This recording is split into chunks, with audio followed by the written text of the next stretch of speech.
I just hit record. Gotta watch that. Oh.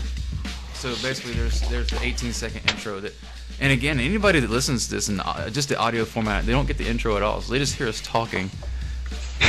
That's the best part. I still haven't listened to just the audio yet. That's cool. Well, hey, the full experience. Right on. Check this out, everybody. The CrunchCast, we are back. This is what, episode number 33 now? We're a third of the way to 99. Yes. That's math. Thank you. This episode it's kind of the idea of Jesse. He had this idea of the Noobcast, as not like, oh, fuck you, noob, but as, you know, just younger people that have an idea or expectations of the industry, but either just got in or don't have a job yet. But anyway, I'm going to let Jesse explain that to you, and then I'm going to introduce who all we got here. So, Jesse, what is your idea of the Noobcast? Basically, I just wanted to get some younger guys in because I figured people get tired of hearing the jaded people just talking, complaining like we do. Yeah. So it's nice to hear some optimism every now and then. So I figured we just get some people together and see what their expectations are of the industry, what they think about it, you know, trying to get in, their experiences, how they got here, you know, what made them want to come down this path, just stuff like that, and see what we can do as the older guys to kind of, see, maybe we have something to say. I don't know. Destroy their dreams. Crush your hopes and dreams. Awesome. So, oh, look, it's me. So I'm going to try and introduce everybody, and if there's anything you need to say that I don't know, just feel like chiming in afterwards. Of course, I'm Chris. This is the CrunchCast, crunchstudios.com. We got a Facebook page, all that crap. Yay, Twitter. Across from me here in Denver is Brian McConnell. He is an animator. He's been making games for a couple years now. Jesse Sosa, Skanker Zero. If you don't know him, you fucked up. Now to our guests for the Noobcast here. First on the list here of Google Chat participants is Max Davenport, who you may know on Polycount. And can you say this? Say it right. So I say it right. My Polycount name? Your Polycount handle. It's Suburb Bum. Right. Or Sunburn Burbadubadu, whatever you want to. One thing that I think you do really good is you draw and you post. And that's very important. You do the two things. You don't just like make art and you don't just post. You post the art. That's really important. And you have a sketchbook thread that I've tweeted before. I think a lot of people recognize it. You're pretty darn good at the scribbles. At the doodles. You're good at the doodles, boy. I would say so. Thank you. And it's good to have you. So next we got is it Sean VanGorder? Is that how you say it? VanGorder? That is correct, sir. Cool. If you look at Polycount news posts on the front page where nobody goes because it doesn't matter. That's all about the forum. He makes news posts. And that's pretty cool. And he recently posted his portfolio, which you can check out at SeanVanGorder.com. It's spelled like it sounds, maybe. And pretty much, yeah. And you'll see one of those pages. And it's got pictures on it. It has art. It's 3D. Next, we've got Zac Donald, who doesn't really do anything. I don't know why he's on this show. No, this is Zach D on Polycount. If you might know him. He's a pretty fun, he's a good guy. He's a good guy. He's fun for a good chat. And he's doing what he can. He's got a thread up right now. He's working on a little city scene with a truck. Yeah, pretty much I just start projects. That's it. Yeah, just start them, post a thread, and then just disappear for a month. Of course. That's usually the plan, right? Mm-hmm. So cool. You get a lot of stuff done that way. That is the best way to be, because you never put up a portfolio site, and you never put anything on it, and you're gonna go right to the top. He's also one of our biggest supporters too. Oh yeah, Zach is. I owe Zach a $100 bill. It's probably gonna be fake or printed, but yeah. You can just give me a signed copy of Nexus. He's been a great guy at signed copy at promoting the show. Signed copy of a digital download. Actually, for those of you that like things for free, we're actually running a contest on Facebook. It's the Nexus for the Lulz contest. You can look it up on Facebook. I tweeted it and blah blah blah. It's on the internet. If you can't find it, you what? Anyway, you win. You can win. We already got them like shipped to us because we got to autograph it. It's an Xbox. What is it, like a 250 gig Xbox, and it's got the Kinect with it and a few games, and there's some. And we're giving away copies of Nexus. And you sign up on the Facebook and you win. And you get like a 12-month Xbox Live arcade account. Yeah, or gold there's a whole bunch of membership or stuff. something, I don't know. Look at it. I was trying to look for it, but it's buried in my Facebook right now, so I'm not going to find it. But yeah, you can find it on there. It's got all the details. So yeah. Pretty excited. Next week our game comes out. Oh yeah, our game comes out next week. Yay! Yay. Nice. For the Yay. Xbox. Yay, Xbox! Yay, house party! Yay! So pumped. Super stoked. I'm gonna drink so much Pepsi. You chill out, dude. You should drink Diet Sprite. Yeah. Take it easy. A little crazy. So let's talk a little bit about what this episode, I guess, kind of means to you guys. Obviously, here you are,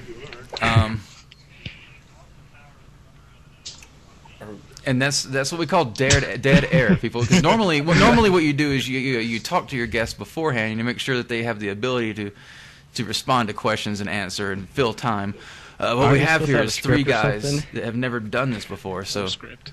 that's what I'm doing now, is filling time by just talking, because they're completely unwilling. And I I'll just apologize. go into my background, I guess. I was introduced into 3D in my high school. They had a 3D program called I'm blanking right now. They had a 3D basic, like, Was it it's True called Space? like Digicom, but they had like graphic design class. They had a class for 3D, and they had a class for like video, like doing TV and short video clips and stuff like that. So I was kind of interested in 3D because I did a whole bunch of Flash animations in junior high, kind of Newgrounds and stuff like that. So I went to that program, and I pretty much just slacked off, and I hated Maya. I picked up XSI or Softimage at home, but kind of slacked off, but actually got into it after the first year or so, and basically working Max OS X, so that was not very fun. But yeah, nice introduction. I did that for 3 years in high school, and then after high school, I went to community college, took traditional art classes for a semester or two. I got an internship at Bazillion Pictures doing a iPhone game for the summer. That was about a year or a year and a half ago, and haven't done much since. So just working my portfolio. Awesome. So, did any of you guys do any modding, like just for fun? Like, say you just downloaded UDK and made a level or something. I mean, obviously artists make scenes, but have you guys joined any mods or any of that? Nope. Not recently. I used to do Halo Classic mods, but that was about it. You're all horrible people. Times have changed. Yeah. Well, now you kind of have access to it. It's not like back in the days, it was rare for people to say, look at my art piece that I put in Quake. It was like, here's my mod, here's my level, here's my thing that you do. Like, if it wasn't just a gun just to look at it, it was a gun that also shot chickens. Something ridiculous. These days, people just drop art into engines, and they're like, look at that, it's art, and then they just, no game.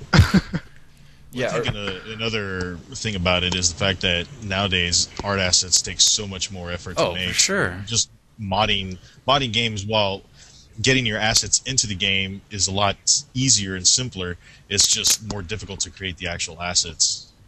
I was gonna say, didn't mod kind of come from like the Doom days and the Doom engine? If you would just put a textured picture of a wall, people would be like, Yeah. okay, you textured a wall, that took 10 minutes. Yeah. What are you doing with it? I think that's kind of where it came from, where the mod scene and stuff. Is everyone are these all artists? Everyone artists? Yep. Yes. Like environment, or I know Jesse. Quote unquote artist. Yeah. Self-produced. Well, these two guys have a bunch of environment type stuff in their portfolios, whereas Max, I think Max is more of a 2D. Well, I mean, you do a lot of 3D as well. Like you got those pretty crazy axes and stuff. A lot of 3D. I have like two Okay. models. Never mind then. But like I said, I would think just based on the who you present yourself as online is you're more of a 2D guy. Mostly, yeah.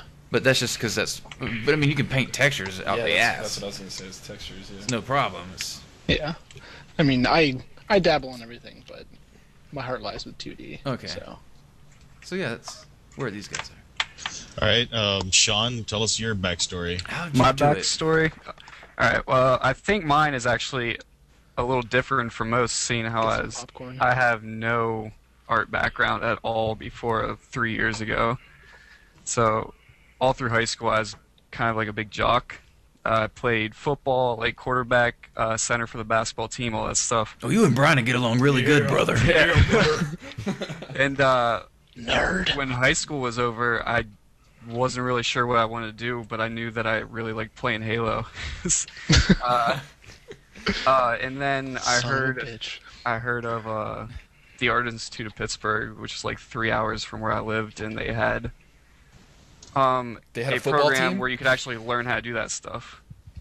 So That stuff. yeah, I kind of took a chance on it. Like, it fascinated me, like how they actually made the environment art, but I knew absolutely nothing about it.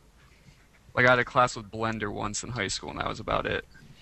Well, 3D in high school? That's fucking Yeah, crazy that's to me. pretty cool. I was just strictly 2D in high school. We had a keyboarding class. We just learned to type. Yeah, I had a keyboarding class and a Blender class, and that was about it.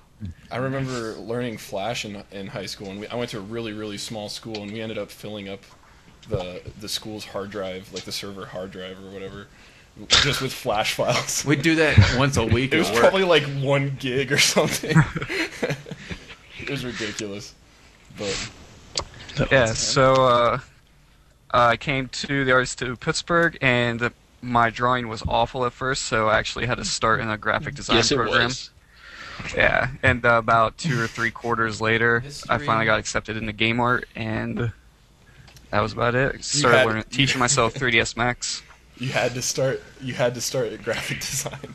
Yeah, Like, they made because my you- they were drawing like- portfolio was awful. Oh. I mean, it still is, but They'd probably put me in graphics design if I showed up there. That's awesome. At the Art Institute in Denver. Sean dude? actually taught me how to paint. I taught Max how to paint. At It's a the good thing. Nice. So what year are you in college? I actually graduated last December. Ah, okay. Merry Yeah. Christmas. I don't know. Yeah, Max and I both graduated in December. Yeah. Awesome. Max, Hmm. you want to give us your story? All right. It's well, the same as his, except I wasn't in football. It's pretty damn close, honestly. I don't know. I've been drawing all my life, and out of high school, I didn't really know what I wanted to do. So I actually went into the Art Institutes to do industrial design, which is like product design and that kind of stuff. And I was really interested in cars. And about 6 months down the road, I figured out I didn't like cars that much, and so I started drawing monsters. And I switched over to game art. And I graduated in December, and I don't know, been doing this shit ever since. Very nice. Very nice. It's such a long and involved tale. That's pretty cool. Hey, Sean, actually, there's something I've been meaning to ask you, and I figure now would probably be the best time. But how did you get involved at Polycount the way you are? You know, posting up news and doing all that stuff. So I didn't know about Polycount until I got into the game art program here, and one of my instructors told me that it was like the place to go for harsh critique and honest critique and all that stuff. And he's always, he still does. He just preaches the importance of Polycount and similar communities and stuff. So that was probably That's about pretty smart. 3-4 years ago. I think I joined July 2008 or something like that.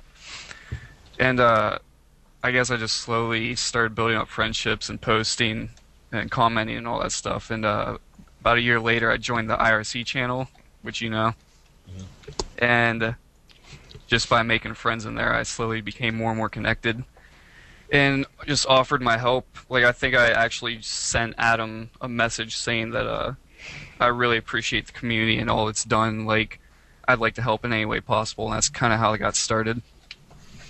That's cool.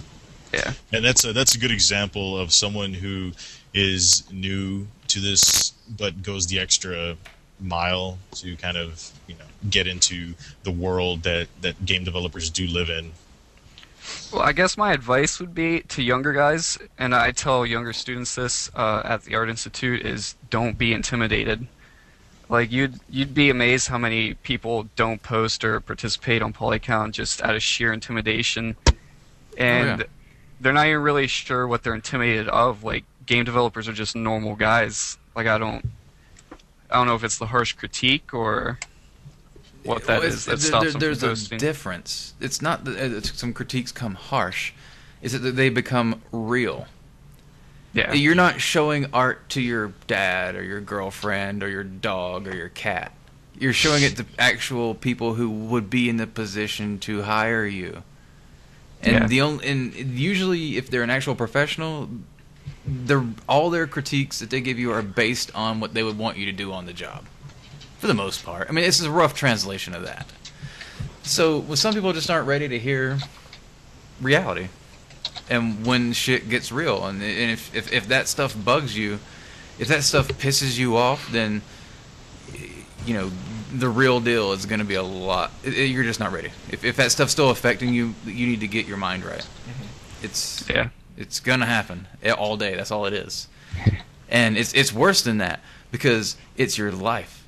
It's how you make your money. And a lot of the times you're gonna work on something for a long time, and then it's not even gonna be used. It's gonna have to be redone completely. And when that shit comes down, it's like, hey, we spent all this time doing this thing. Oh, now we gotta redo it. Very common thing. And some people just mentally, that kills some people. You kind of gotta detach yourself from your art, in the sense you go, look, I'm kind of making this, I make it for me. I make what I like, and I'm doing what I enjoy. But when it comes to what people want, something you're being paid for, it can still be that, but you have to detach the ego to be able to say, this is art that I'm making for someone else, like for a client. So if it gets thrown away, then that's fine. That's just how it has to be. If I'm told to do it completely different, well, that's fine. That's just, you're being paid to do that. And that transition is a difficult transition for a lot of people. Yeah. I've even worked with people. I know a lot that of have trouble with students that. are afraid to be critiqued for that exact same reason. Like, they're so wrapped up in their own ideas and how they want things, they just absolutely. refuse to change it. Yeah. It's one thing to be yourself. You can do your own personal art all you want all the time, and you don't have to even post it or even care, show it to anybody.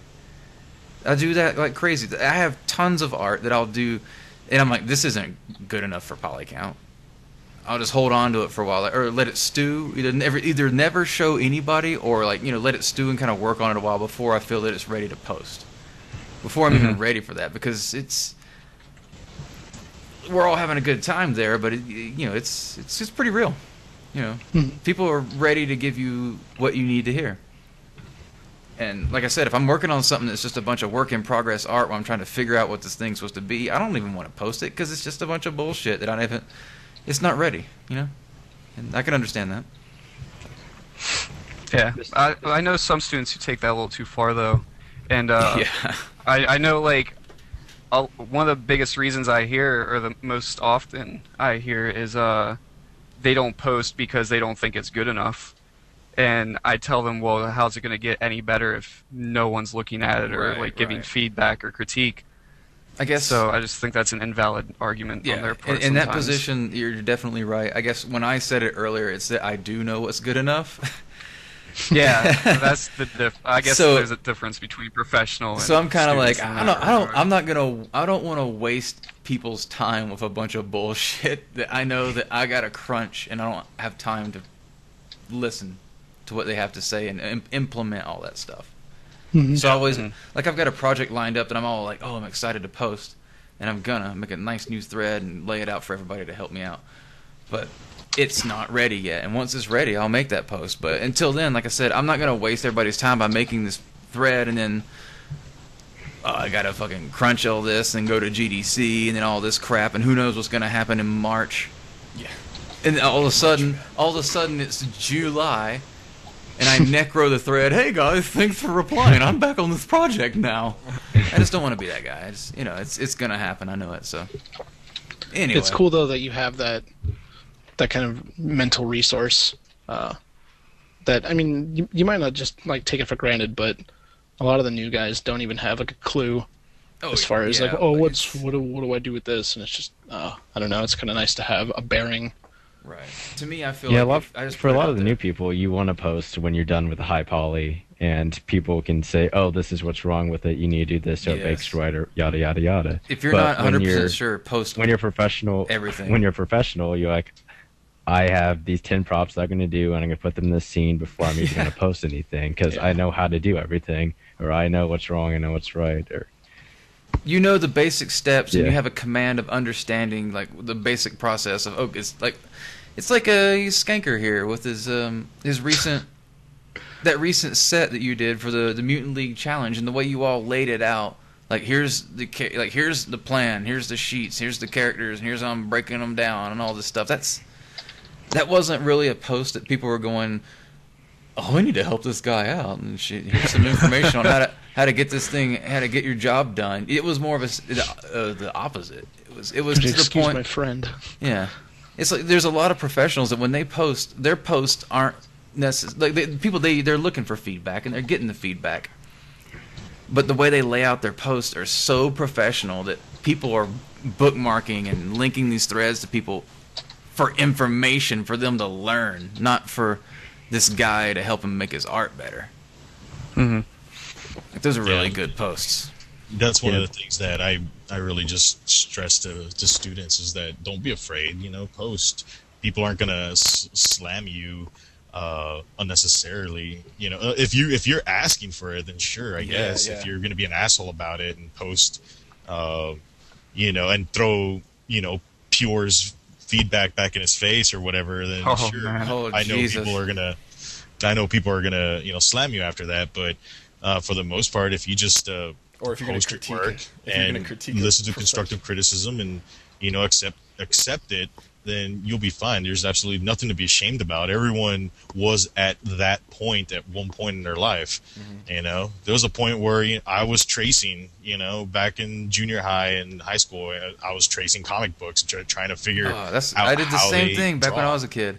I got that paper and I would draw right over it, like drawing their exact lines and trying to looking at it like to me their drawings were a puzzle. So I would draw the exact lines, the way they would shade, like almost like literally tracing. I'd do the tracing, and then I evolved to where I'd look at it and draw it. Yeah. And then I evolved to drawing it. It's sort of like, you start just kind of impersonating art. Mm-hmm. And then you kind of make your own based on somebody else. And then you figure out how to make your own. And then that's when you start developing a style. That's when you start becoming into your own and being able to do things. Except Jesse still traces. Yeah, I mean, I like I said, I did the same thing. I was drawing comic books like that. I would look at comic books and draw the exact same lines and figure out why are they drawing all these lines on the back of his leg? And I'm like, oh, that's shading. Yeah. And then I learned, well, why is that line there? Oh, because the sun is over here. Yeah. And his back is dark. That kind of stuff. And then once you start learning that, then you start drawing on your own based on it. It's it's the same with really any art. You kind of have to look at how it's done. You don't just make it. And I always give the advice of, say, someone says, I don't know what to do at all, but I want to work at this company. Well, find their game, look on the back of the box, look at the screenshots, recreate those screenshots. If you can't, then you shouldn't work there. And that's kind of a paraphrasing of something John Jones said. Mm-hmm. But anyway. And just over the years at Polycon, I've seen people of all different skill levels go through there, and a lot of them improve crazy. Like, I mean, even like looking at like Jessica Din's thread, where she started to where she is now. Oh God, that's an awesome thread. Yeah. The evolution that she went through was amazing. And I've seen people that take longer, and they'll start off, with their little gargoyle model or whatever, and before you know it, they're up to full-fledged raptors. It's just crazy how people evolve. Full-fledged raptors. Yeah. That's a good line. With laser beams. Full-fledged raptors. Yeah, I think. Go ahead. I think another issue with younger students posting is they seem to take, or I know at least I did when I first started, is taking critiques personally, or as like personal attacks on them. Right, Like yeah. it's Yeah. not like that at all. These people on Pulley Count giving you these harsh critiques, they don't know you, and it's not an attack against you personally. Like all they care about is improving artwork. Yeah, And I that, think that's part of that That's personal hard for detachment. younger students to understand. It is. It's not you. It's what you're doing. No one's looking at you and judging you personally. You can really only be judged personally in like as far as jobs are concerned, like the phone interview to the on-site interview. Everything else, they don't care about you personally. All they care about is your art. So that's all Yeah. anyone. Then when they're looking at that, that's all they care about. Like no one's out to get you.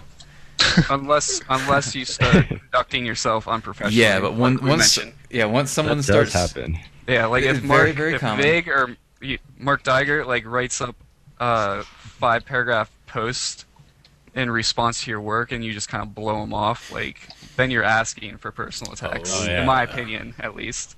When I start posting in Pimpin' and Previews, that's usually because someone's doing something very stupid. And it's time to start posting cats. I was about to say, once you start seeing cats, man. Oh, yeah. Yeah, actually, I worked at a place where it turned out that there was a guy working there. I know we did horror stories last week, but I never even touched on this one place I worked where it was almost everybody there was there. They never worked anywhere. They just got lucky and got a bank loan. And they brought me in because I had experience in the industry, and I was supposed to be the guy that like helps them, and mentors them. And it's not where I currently work, but it's kind of like that. But no, this is a totally different company. But that they specifically brought me in for that. And as soon as I came in, I'm like, oh yeah, this and that and the other. And I just immediately went into pro guy mode, just giving people feedback the way I'm so accustomed to doing it.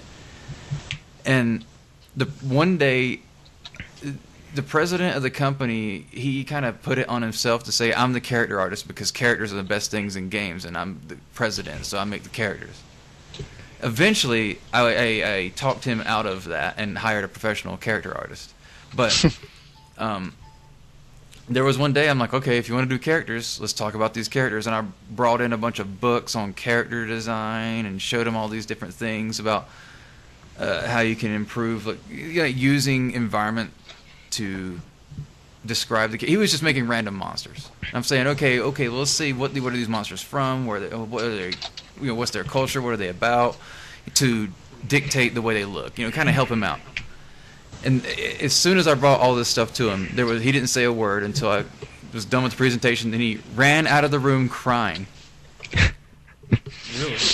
And disappeared for an hour to go hit a punching bag. And That's yeah, awesome. and it was just a simple case of he just didn't really have industry experience, so he wasn't ready for someone to actually give him real feedback. And that is a reality of people can get that far. People can get that far. Yeah, reality just hit him like a brick wall. By the way, I wasn't crying. Nice, thanks, Brian. No, but that's the whole reason I didn't get into modeling or texturing is because it's fucking difficult. It's like it's hard. It's really hard. I like modeling. I like making my shitty little models and my crappy textures to throw on Yeah, it. I tell Brian all But the it's time. just a hobby. Brian's a great artist. He's the guy that can sit down and draw stuff, and it looks hilarious. And in the right way, like Brian do like some little cartoon characters, and be like, you look at it and you're like, yeah. He has a knack for it, but Then I'm done. he just doesn't carry himself. He's so humble. I was just gonna add animation is fucking hard. Yeah, he's an animator. Skinning and Animation- keyframes and Animation flipping is difficult in its own way. It's definitely more technical, in my opinion, because you have to. I don't know. I don't want to offend you guys, but it does seem like a definitely more technical position because you got to involve rigging and. I remember I was in the motion editor and in Max, and Chris came over. He's like, I've never even seen that window, and it's just buttons. It's just literally just hundreds and thousands of buttons and shit. And I know what most of them do, and that's the only reason I'm Nerd. an animator is because I know. Yeah. So yeah, it's definitely a crazy shit. I'm in the fourth dimension. You guys are stuck in the third. So let me ask you this. Let's go back to this Noobcast concept really quick. how long do you think that you guys, like, how many years from now do you think we'll be before you're all driving Ferraris? About 2 weeks. About I'm 2 gonna weeks. get a job. Can we steal it? Is Well, theft an option? This is like Just a wondering. you earned I'm it. predicting that within the next year I'll be living in a cardboard box Nice. outside Jesse Sosa's house. That's the most optimistic view I've ever heard of the game industry. I give it a year before I'm old and jaded. Nice. I would like to point out that these three guys specifically are probably wiser than most people that are new to this industry or wanting to get in or whatever, because they do hang out with us on IRC and they get to see the back alley of Polycount and they get to hear our everyday bitching and They're absolutely on the pulse. So they definitely have no what is it, disillusions or illusions? Reservations Reservations of what the game industry is going to be like. They don't have the sparkly rainbow eyes that most people. Well, most people that I talk to, they do honestly think they're going to be driving Ferraris and everything like that. And they're going to be making their game and they're going to be writing their own stories and RPGs. Yeah, and stuff like that. I just hope I get to go home once a month. That's Nice. I went to a game development meetup in Ohio, and there was a kid like that. He was like, "I'm going to make Super Smash Brothers, and I'm going to add Goku and all those other anime characters to the game. And it's going to be so awesome." next time. Just film it for me. And we'll have a movie night. Yeah. And that reminds me of one thing that I run into a lot, and I'm just going to throw it out here because I need to, because I've been saying it a lot. There's a lot of people that come up to you and they say, "Here's my game idea. It's like Halo, but then Jurassic Park happened, but it's in New York."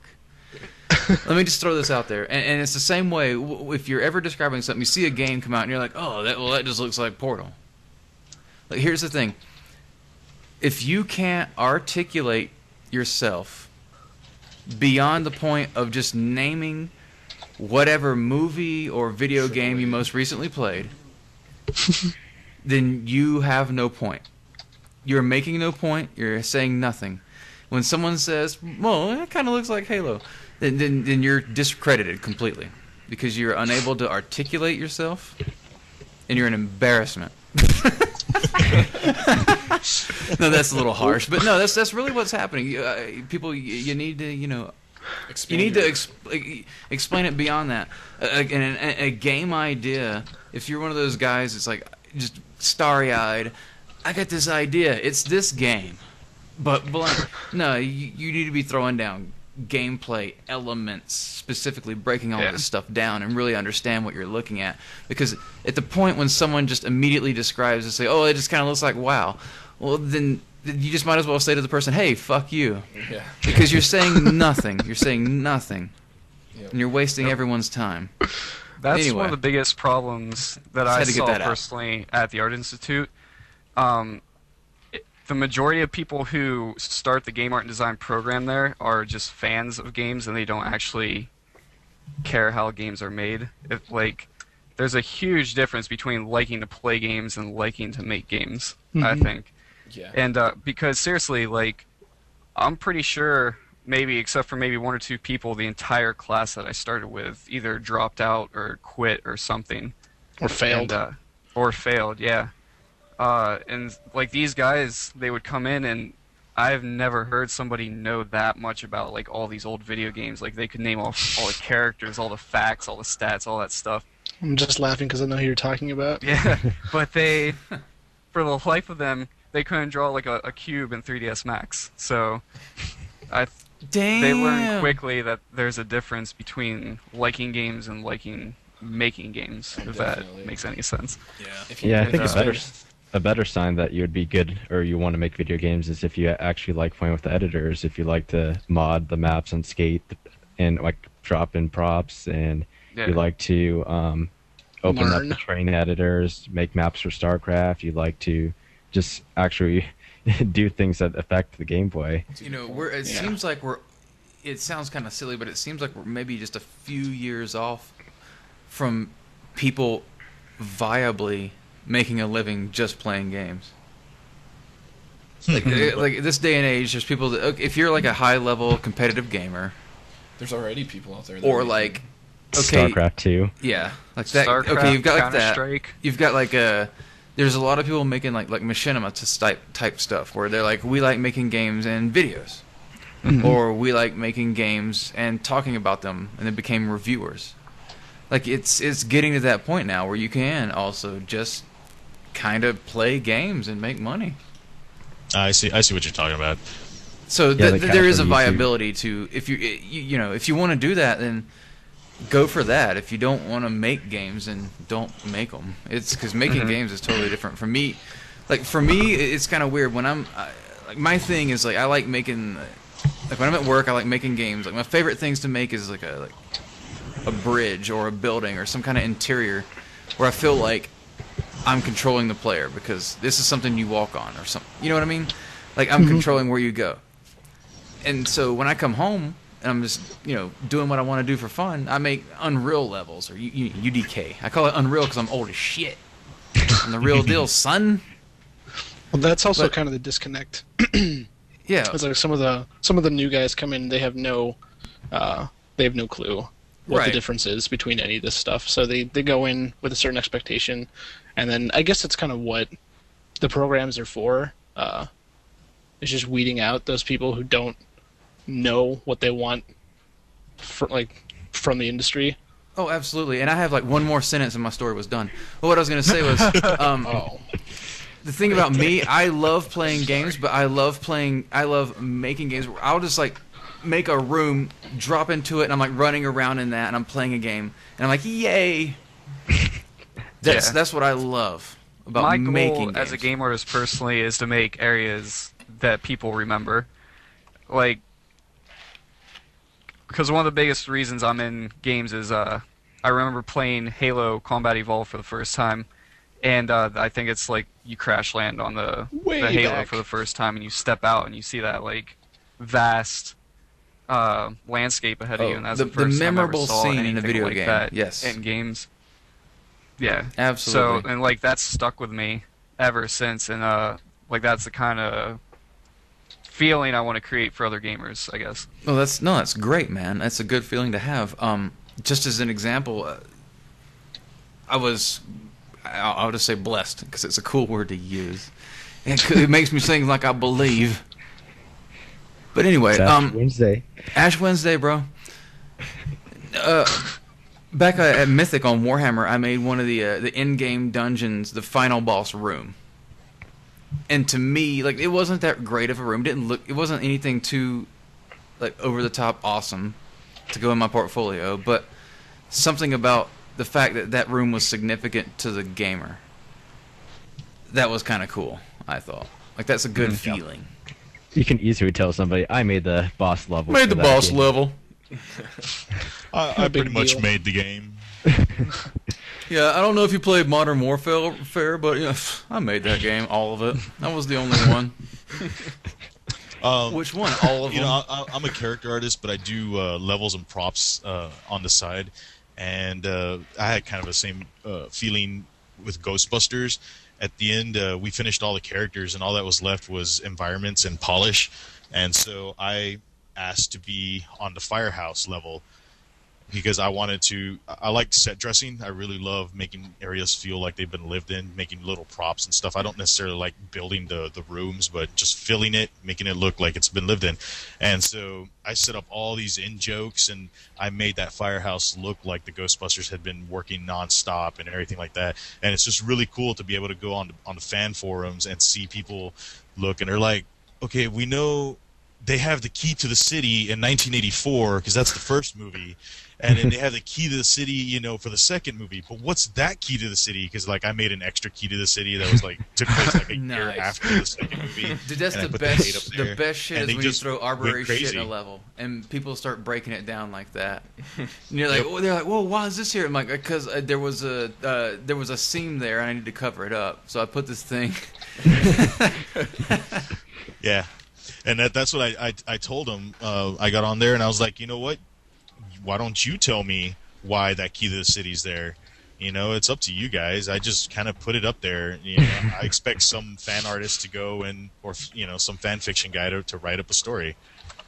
You know, just things like that I really enjoy making an environment. If you move the character just right in Nexus, you have to do it perfectly. Like, you have to hit all the right combinations. I'm not going to tell you what it is. But if you do it just right, the character will actually stop and flip off the camera. That's a lie. That'd be cool, though. That would be pretty cool. But then we'd be rated M for mature. Peggy 18. Dave, We had to release 2 trailers. We had to release 2 trailers for Nexus, because one trailer, it was uploaded on one day, and it was like, rated T for teen. And there was a whole trailer, blah, blah, blah, blah. And then the next day, they uploaded a trailer, Peggy 18, in the same fucking trailer. Or whatever it is. I don't know how it works over there, but we're hooking. We believe in you. Wherever you should are. just create a hot coffee scandal just so you would get more news press. Oh, dude, in 2 weeks, just wait. Okay. Yeah. Shit He's is got going plans. down. No, it's always So- fun hiding shit in art, I'm sure.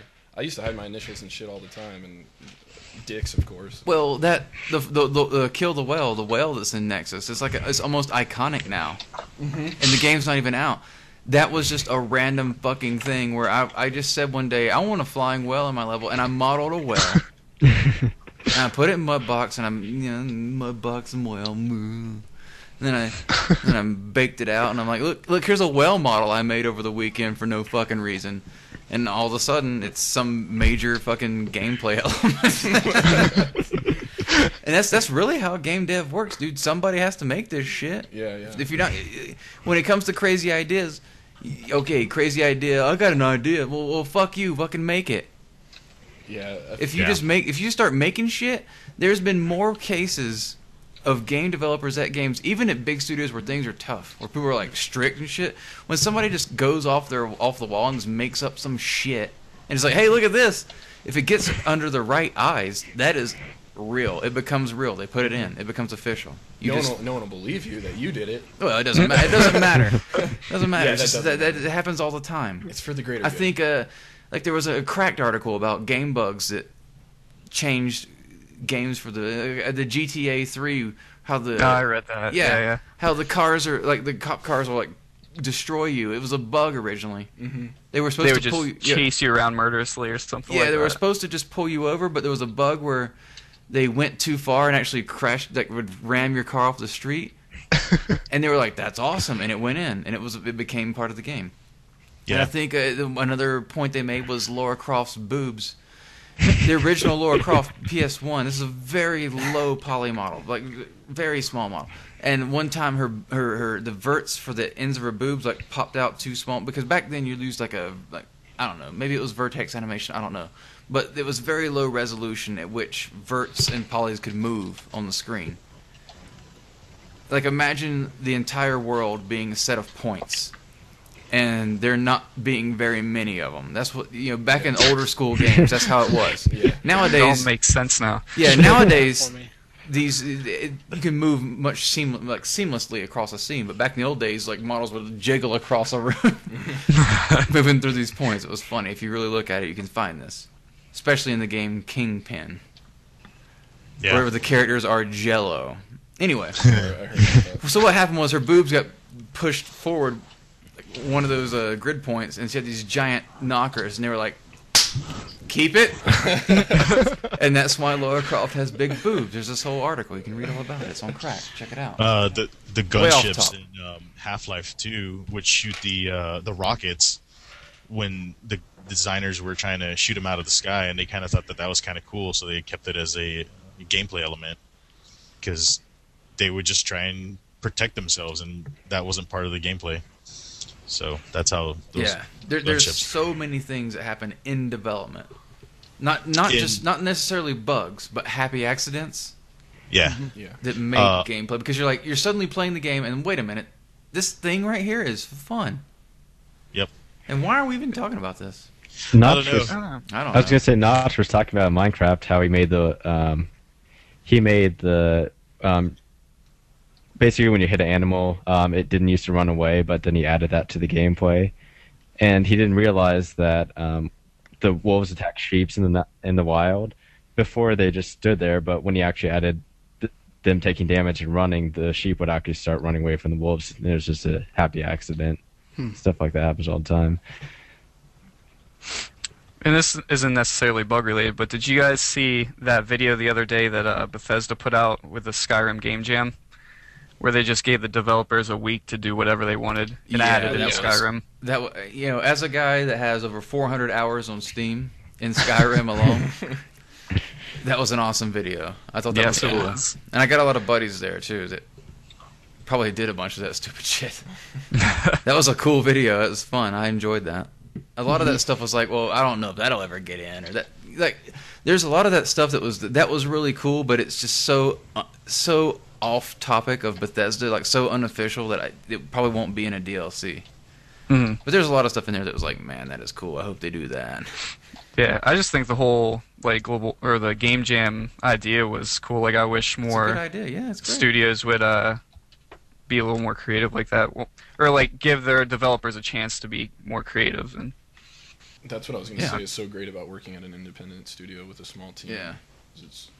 Well, it was just like one day where I made a level in next. It's just because we got the CryEngine. It's just the CryEngine. Go for it. Fucking dick around. Have a party. Why not? And I just made this little adventure level where it starts off, you're in front of this temple, and you have to light these 2 torches and to open the door, and like a bunch of shit like that.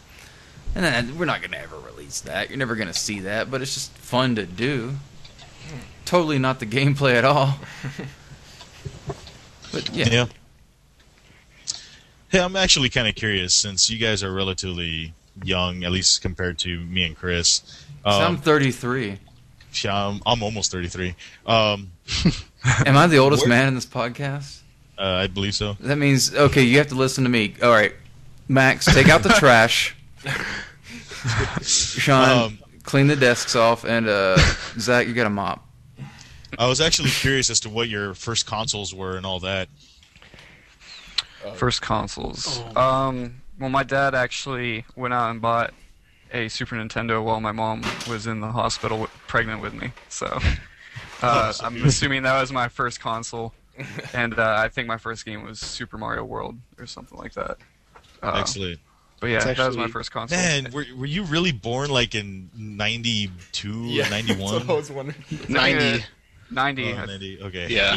He bought. I think it was a Super Nintendo. That was out by then, something like that. Yeah, because I remember having the same one. Yeah, but then I was a Nintendo fanboy the rest of my life until, I had a GameCube, and then my friend showed me Halo, and I instantly bought an Xbox. Yeah. Man, so you guys actually there's like a whole decade between you guys and me and Chris. So we were born in the 70s. Yeah, you old bastards. You guys are 90s kids. Zach, how old are you? I'm 21. I was born in 1990 as well. Oh, shit. Max? Same, 1990. Oh, so man, God. Yeah, my first console was an NES. Played a lot of Zelda, Duck Hunt, and Mario. But then I really got into gaming on the Sega Genesis. Yeah. Ah, cool. I'm sorry that you guys missed the 80s. It was the best 2 years. Best 2 years of my life. But what was your first console, Brian? I was just gonna say we had a regular NES, and my brother and I played it for a day, like the entire day. Duck Hunt. We were shooting the string an entire day, and it red ringed. Well, it died.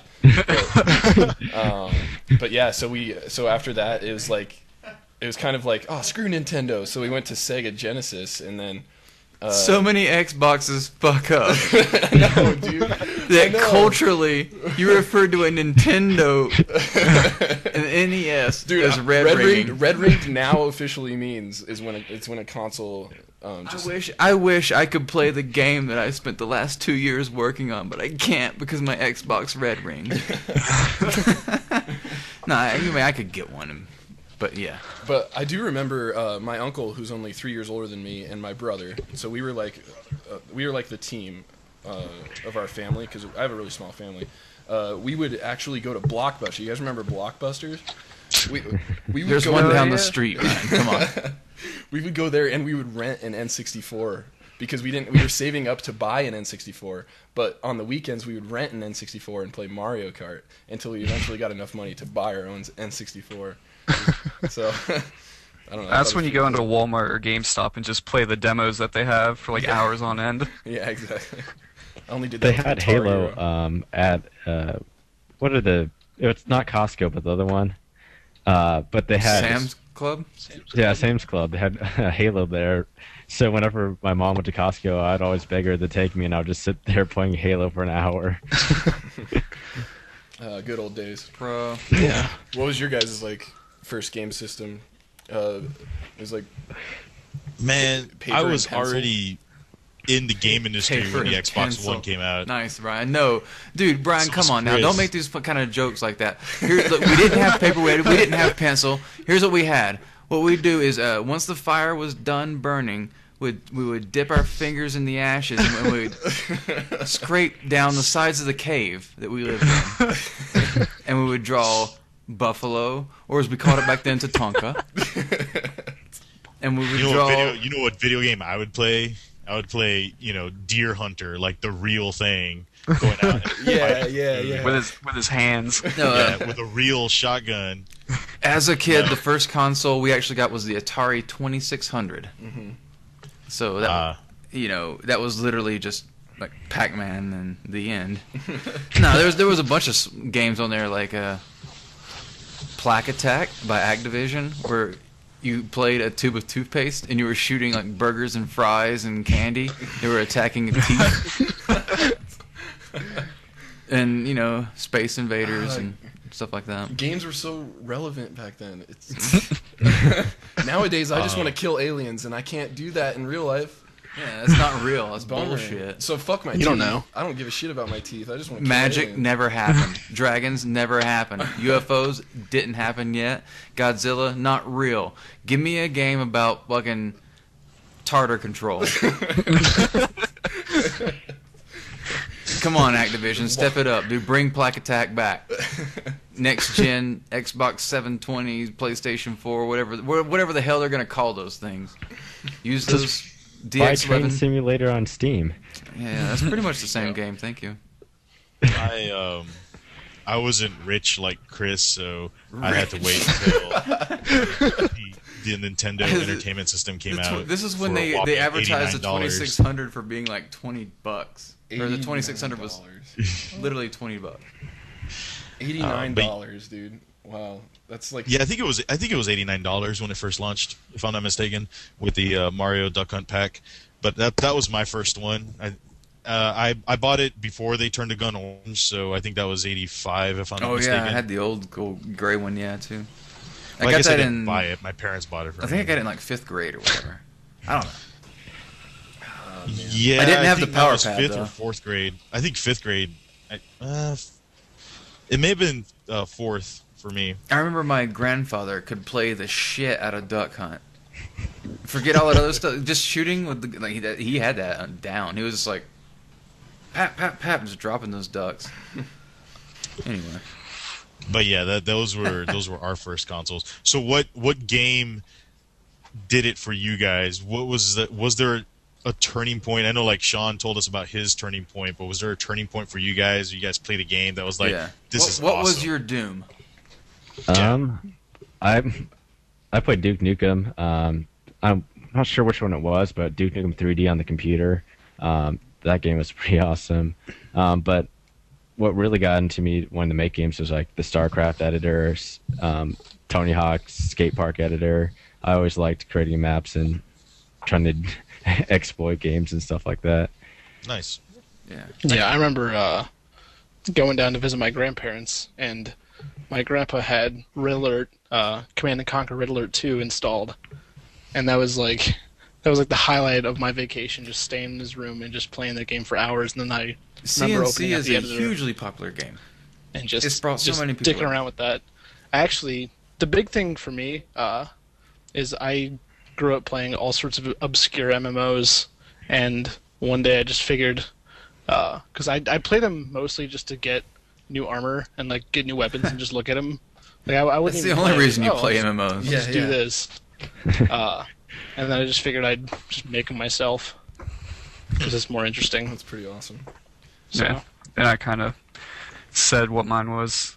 I played Doom a lot when I was real young, and I wasn't allowed to. Like, I would sneak into the computer room and play Doom. Oh, that's how. But yeah, my major turning point was Halo and Oblivion. Oblivion did a lot for me too, just the open world and landscapes and stuff. Oblivion was a very highly modded game. If you weren't like in the loop of that, you had no idea. So many people made mods for that. That was a very popular game. I'm Even with curious. Morrowind, too.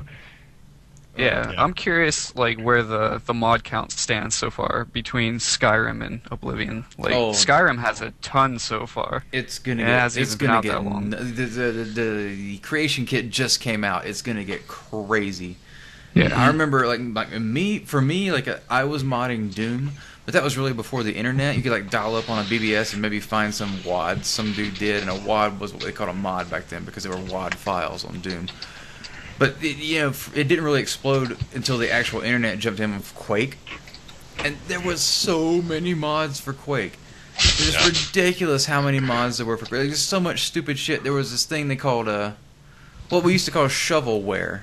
They still do it today, but basically people would just download all these mods off the internet, burn them to a CD, and put it in a box and sell it. And in the years before. Like, when the internet first came out, a lot of people didn't have it. These days, everybody has it. And it's on your phone and fucking, holy shit, it's on planes and crap. And geez, they got it on the space. The guys are on the International Space Station fucking tweeting right now pictures of fucking God. Anyway. Back then, people didn't even know. They're like, I just play games and I go to the store and I buy them. I don't know that you could go online and play them or buy or download more.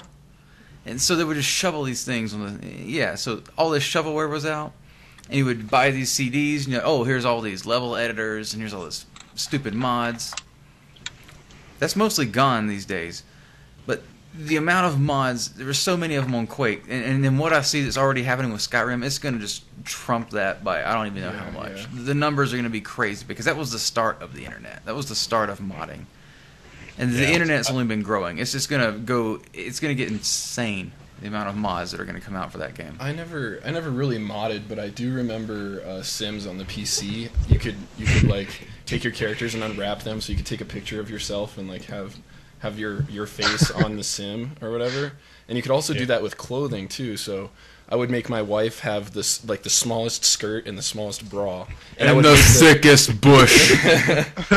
And I would using like pixel art and stuff. I would draw titties on the bra and like a vagina on the skirt. So I had a naked wife in The Sims. It was pretty awesome. It's not exactly modding, but I think my biggest inspiration. My wife was Britney Spears. I had a Britney Spears skin for my wife. That's awesome, dude. I don't know what it was about The Sims, but it was awesome. I mean, it was like life. I know exactly what it was. Oh yeah, my wife was naked all the time. That's what it was. I actually don't know how many people know that like Team Fortress and all that started as basically a Quake mod and all that. Yeah, Counter-Strike. Counter-Strike, yeah. Oh yeah. Dude, the game that we're about to ship next week was a Quake mod. Oh yeah. Nexus is a Quake mod. It's just a Yep. Quake mod. They just took it and they're like, "Hey, we're just gonna do this shit," and blue.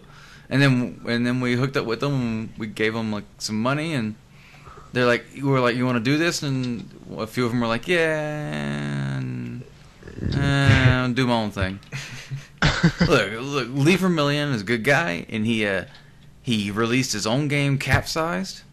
He's the guy that started up Nexus, and he just released a Capsized. You can find that it's on Steam and stuff. He's good doing his own things. The Nexus is old for him, but we hired this programmer. Yeah. And Nice.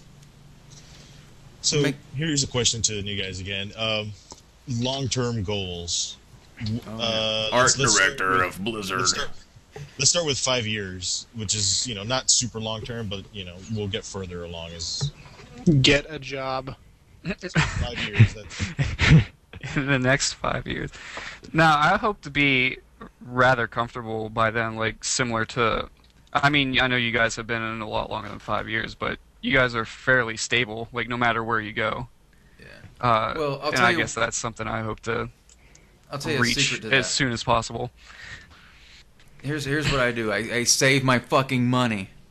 Yeah, that's a big thing. That's the secret, I have because- student loans coming up in a couple months, so It's gonna be brutal, bro. It is brutal. But if you can just save some money, every paycheck, just put a little money away, just save it. Because you never know, no matter what the situation, no matter how big and awesome the company is or small, and who knows, you could be laid off the next day. You could be, no matter where you are, no matter who you are, you could be laid off tomorrow. Yeah. Or the sun could send out one of these solar flares, because these storms are going to get crazy in 2012 and 2013. It could knock out the entire power grid and wipe every computer. And then what, motherfuckers? Yeah, you're not gonna have a job anymore. You're gonna And your have to money is start going to farming. disappear that you I can saved. draw. But no, I'm just playing it. But that's Once really they- going to happen. Once Anyway, they get the crystal skulls together, everything's just going to get shit. we got to get out of space. We're going to move to Mars. We're going to terraform that. We're going to take the I'm gonna water start buying some lead and make because our ocean's full of plastic, so all the fish are going to Once- die. Once Nibiru circles around the sun, Yeah, that's coming. and the They're planets will giants, align, but and you can just say, Cthulhu "Look, I will want to be a rise out of the slave, and I want to Pacific. go to your." Sean's I gonna wanna have to dig into his crack fund to support himself. oh, It's going to be a whole new generation of 1,000 years of us just farming gold for these people on this planet. That's all they want. Sean's going to have to rely on his sisters for, currency. oh my God! I was hoping we could go this whole time without you bringing up my sisters, but I don't even know what just happened to the CrunchCast. That's I going to just be one went. of the Here's what precious happened. I went elements. crazy. We just Human divulged. sisters. I went totally nuts, and everybody got into it. They liked it. They enjoyed it. It was a good thing what happened. But let's get right back to it. Servivity. Okay, so Sean said his. What about you, Max? I mean, yeah, at least find a solid job that I don't want just a job. I want a place that I can feel like I want to stay there for a while. Like I don't want just kind of a 2-year like run and gun and then just get out. Like I really want to find some place where I fit and I can make an actual difference. I mean, that's pretty much it. That's understandable. There's a lot of people that you see. Oh, they kind of pad the resume up to get in. They just jump around a few times. They make come into a place at the end of the project, roll out, get a name. What about you, Sean? I mean, I'm sorry. Zachary Donald. Yeah, I feel the same way. For my first job, I don't care if I'm working at some studio where I might get fired at the end of the project, but within 5 years, I want to be at some studio where I know I'm at least a little bit more valued than that I don't have to worry about not having a job after the first project being done or anything like that. That's good. And what about, Chris and I'm approaching 11 years. Chris, you're what, 13, 12? Oh, dude, this is my 15th year. Okay, 15th year. That's shit, let's get retarded. So let's shoot up to Okay. 10 plus. What are you guys looking at, hopefully, after 10 years? I feel like, I'll be honest with you guys, I feel like I've fulfilled my game development dream. And at this point, I'm just trying to find what's next. I'm just, like, for me, my dream in this industry was like, okay, let's just make a game, right? Like, I'm just going to break it down into short goals of what I said for myself. So I said, I just want to ship a game. And, that kind of happened with, like, a few PC titles, and that was cool. And then I was working with a guy. His name is Chad Gleason, and he owns his own animation studio out of Nebraska now. Hell yeah. Family man doing exactly what he wants. I want to get him on the show. He's awesome. The Chatterbox. Do they have internet in Nebraska? No, they don't. It's unfortunate. So I'm going to have to fly him out or something. But we're going to have to get a plane to go there first. Anyway. They don't have planes in Nebraska. No. Do it. It's Just all, land in cornfield. it's all like It'll be okay. It's all trucks from 1953 movies. Anyway, So I was talking to him, and we kind of had this dream together. Like, wouldn't it be the shit to make a PlayStation 2 game? Yeah. Because we were working on PC games. And at that time, this is when PlayStation 2 was... If for those of you that were playing games back then, remember PlayStation 2 was all about those greatest hits? And they had so many fucking awesome games on PlayStation 2. Like, that was where it was at. Yes. Like, the Xbox was out. Whatever. It was like a Halo. stupid fat controller and no game. But PlayStation 2 was just throwing down all the fucking boss-ass games. Mm-hmm. So our dream was like, we need to make a PlayStation 2 game, man. And then I just remember the PlayStation 2 having crazy cinematics, like the Armored Core games, the Final Fantasy games. Yeah. Well, they had But, all like, those big exclusive titles. Like Sony held down the market at that time. Like they were the console. So that was like our dream to do that. So we did that together, and then the next thing was like, well, what do? You made a PC game, you made a console. Well, then you make your own game. And so me and this same guy, we kind of like came up with this idea. We're like, let's just make a prototype for this educational game, and so we submitted it to the National Institute of Health. And 4 months, not 4 months. It was a few months later. He gives me a call back. He's like, how much do you want to design your own game? Because we got our deal. We did that. And so I got to do that whole thing where at the time I got to make a PC game. I got to make the top level console game. Like these days, what is it, the Xbox or the PC, whatever's the top console for everybody. But back then, we did that. And when I got to make my own game, it was like, holy shit, where do you go from there? They're really, it doesn't end. You said, okay, you get to make your own thing. You get to do what you want to do.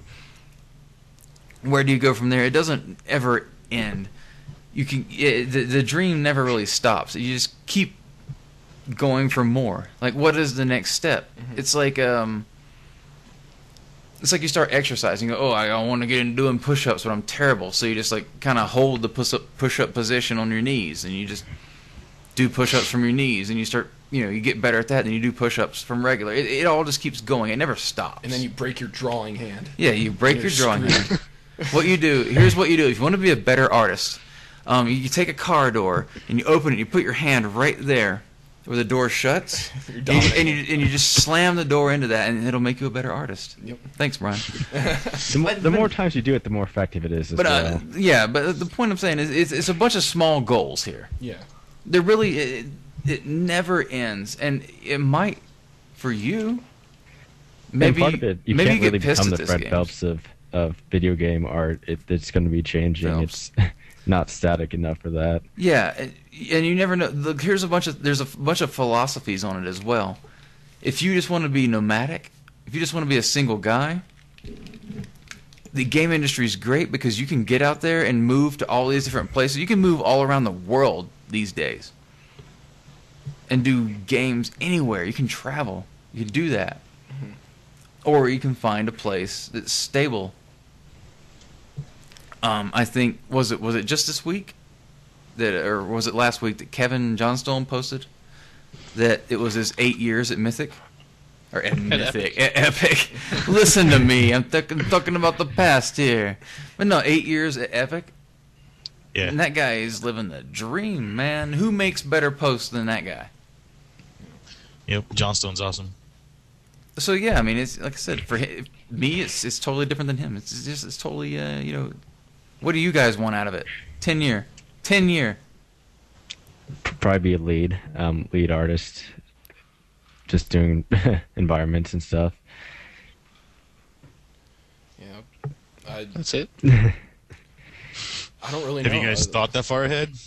Really, I think the goal is here is like, yeah, some sort of lead position or art director or just generally comfortable, because a lot of people don't want to be managers. They just want to do art. Some of the best artists I've known are some of these guys that are like, you don't even know who this guy is. He doesn't talk about. He doesn't post. He doesn't talk. He doesn't have a website. He doesn't say anything because he's one of those top guys that just works. Yeah. But he's like the boss at art, and he never wants to be promoted because he doesn't want to be in the position of managing. He just wants to be art. I wouldn't mind being at like a small studio, being a lead artist and doing some management side. It just doesn't seem like it would be that too much. Yeah. Well, it is more work, but I can be the people side of it and the art side. It's no big deal. It's just more about documenting. Zach is the people. You want to be the social manager? When I first started, if you were to tell me, 10 years what I wanted to be. It'd be like, well, okay, maybe an art director or an art lead or something. But now 10 years later, or 10 and a half or whatever, I'd say I've changed my mind a little bit. I don't necessarily want to be an art lead or art director. I just want to own my own studio now, which I guess technically I do. But I want it to be running. I guess that's my next goal. But that's not something I ever really thought I would want to do when I first started. But then just after working so many projects with for so many other people and helping other people make money, it just kind of, I don't know. Now I just need to do my own thing. Yeah. I guess I kind of like, I wouldn't mind being in a position kind of like Kevin Johnston or guys like that. Like, currently I have no interest in being an art lead or art director or any of that. Absolutely. But who knows? It could change. Like, the opposite of what Jesse just said. Like, maybe somewhere down the line I will want that. And another thing I've considered is maybe like 10, 15 years, maybe going into teaching or something, because I've always kind of enjoyed helping out others and stuff like that. So, just a thought.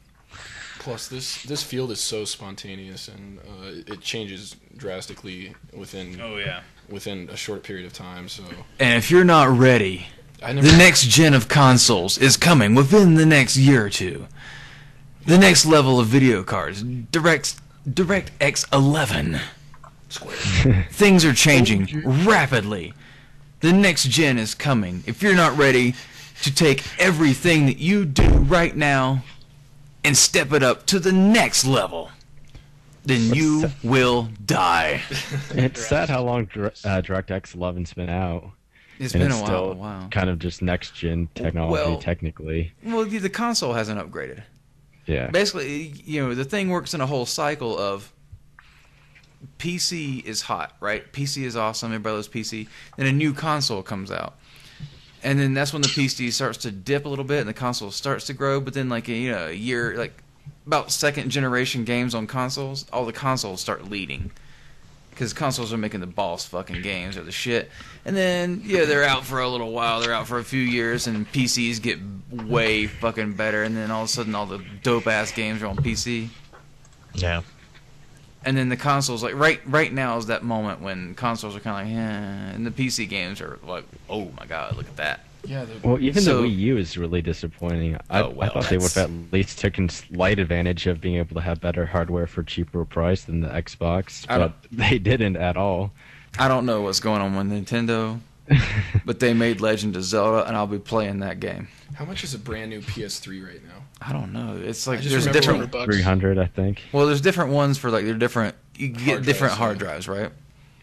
I just remember when it first came out, it was like $700. You get that and a couple games and the controllers. And Yeah, for it's just like- this Blu-ray $20 player that it's like, does I'll nothing. I'll wait a couple years. And This then brick. I'll wait a couple years and I'll keep playing my N64 that I saved up for years. Still didn't have GameCube at that point. Oh no, I had a GameCube, dude. But like, what was on the GameCube compared to the N64? There was nothing, in my opinion. I don't remember any good games for the GameCube. No, I like I'm just Super kidding. Smash No, Bros. on it. you're not kidding. I mean, there was definitely a lot of good games for the GameCube, but compared to the N64, there was the Zeldas, there was Super Mario, there was Donkey Kong, there was all of those games like Banjo-Kazooie. there was Battle that. There was Tanks. that one like beach volleyball game with the girls. Oh, with they had boobs. Dead or Alive. No, not the Physics. Dead or Alive. It was another one. It was just I got the game. It was some sort of beach volleyball game, and It the was Outlaw. that wasn't Outlaw. But the thing about it was it was actually a good party game. It was a good it was like the mechanics of the volleyball game were fucking solid. Like it was a legit game, but it was just chicks playing volleyball. I've got the game somewhere in a box in my closet. It's weird how some sports games just like come out of nowhere and are awesome. Like Topspin. Topspin was a free game that came with my first Xbox, my original Xbox, and it was a tennis game. And I never played tennis before in my life, but that game was awesome. And Asians are amazing at tennis, apparently. You're gonna make some Jeremy Lin joke? I always lost. Topical. I would like kick ass in America, then I'd go to Japan and just get my ass kicked at tennis. Dude, so many games will pull that shit. I was like, You're what is playing a a lub? game? What is a lub? I don't. You're playing some sports game where everything's all cool. You're kicking every team's ass, but then when you fly to Japan, Yeah. they just Stomped. dominate you because the game was made in Japan. They're probably even good at like Quidditch. Really? Really? Doing all Harry Potter now. So Brian, why don't you talk about Pokemon? Yeah. Yu-Gi-Oh. No, Anyway, I bet where you have were some we at? playing cards on your desk right now. Oh, let's for this Noobcast thing. Let's talk about some sort of that whole dream idea. Yeah. What is your dream idea? Like, let's say right now someone said, "Hey, you can work on blank, the shipping on blank or whatever. You know, fill in those words for us." Max Davenport, fill in this Mad Lib for us.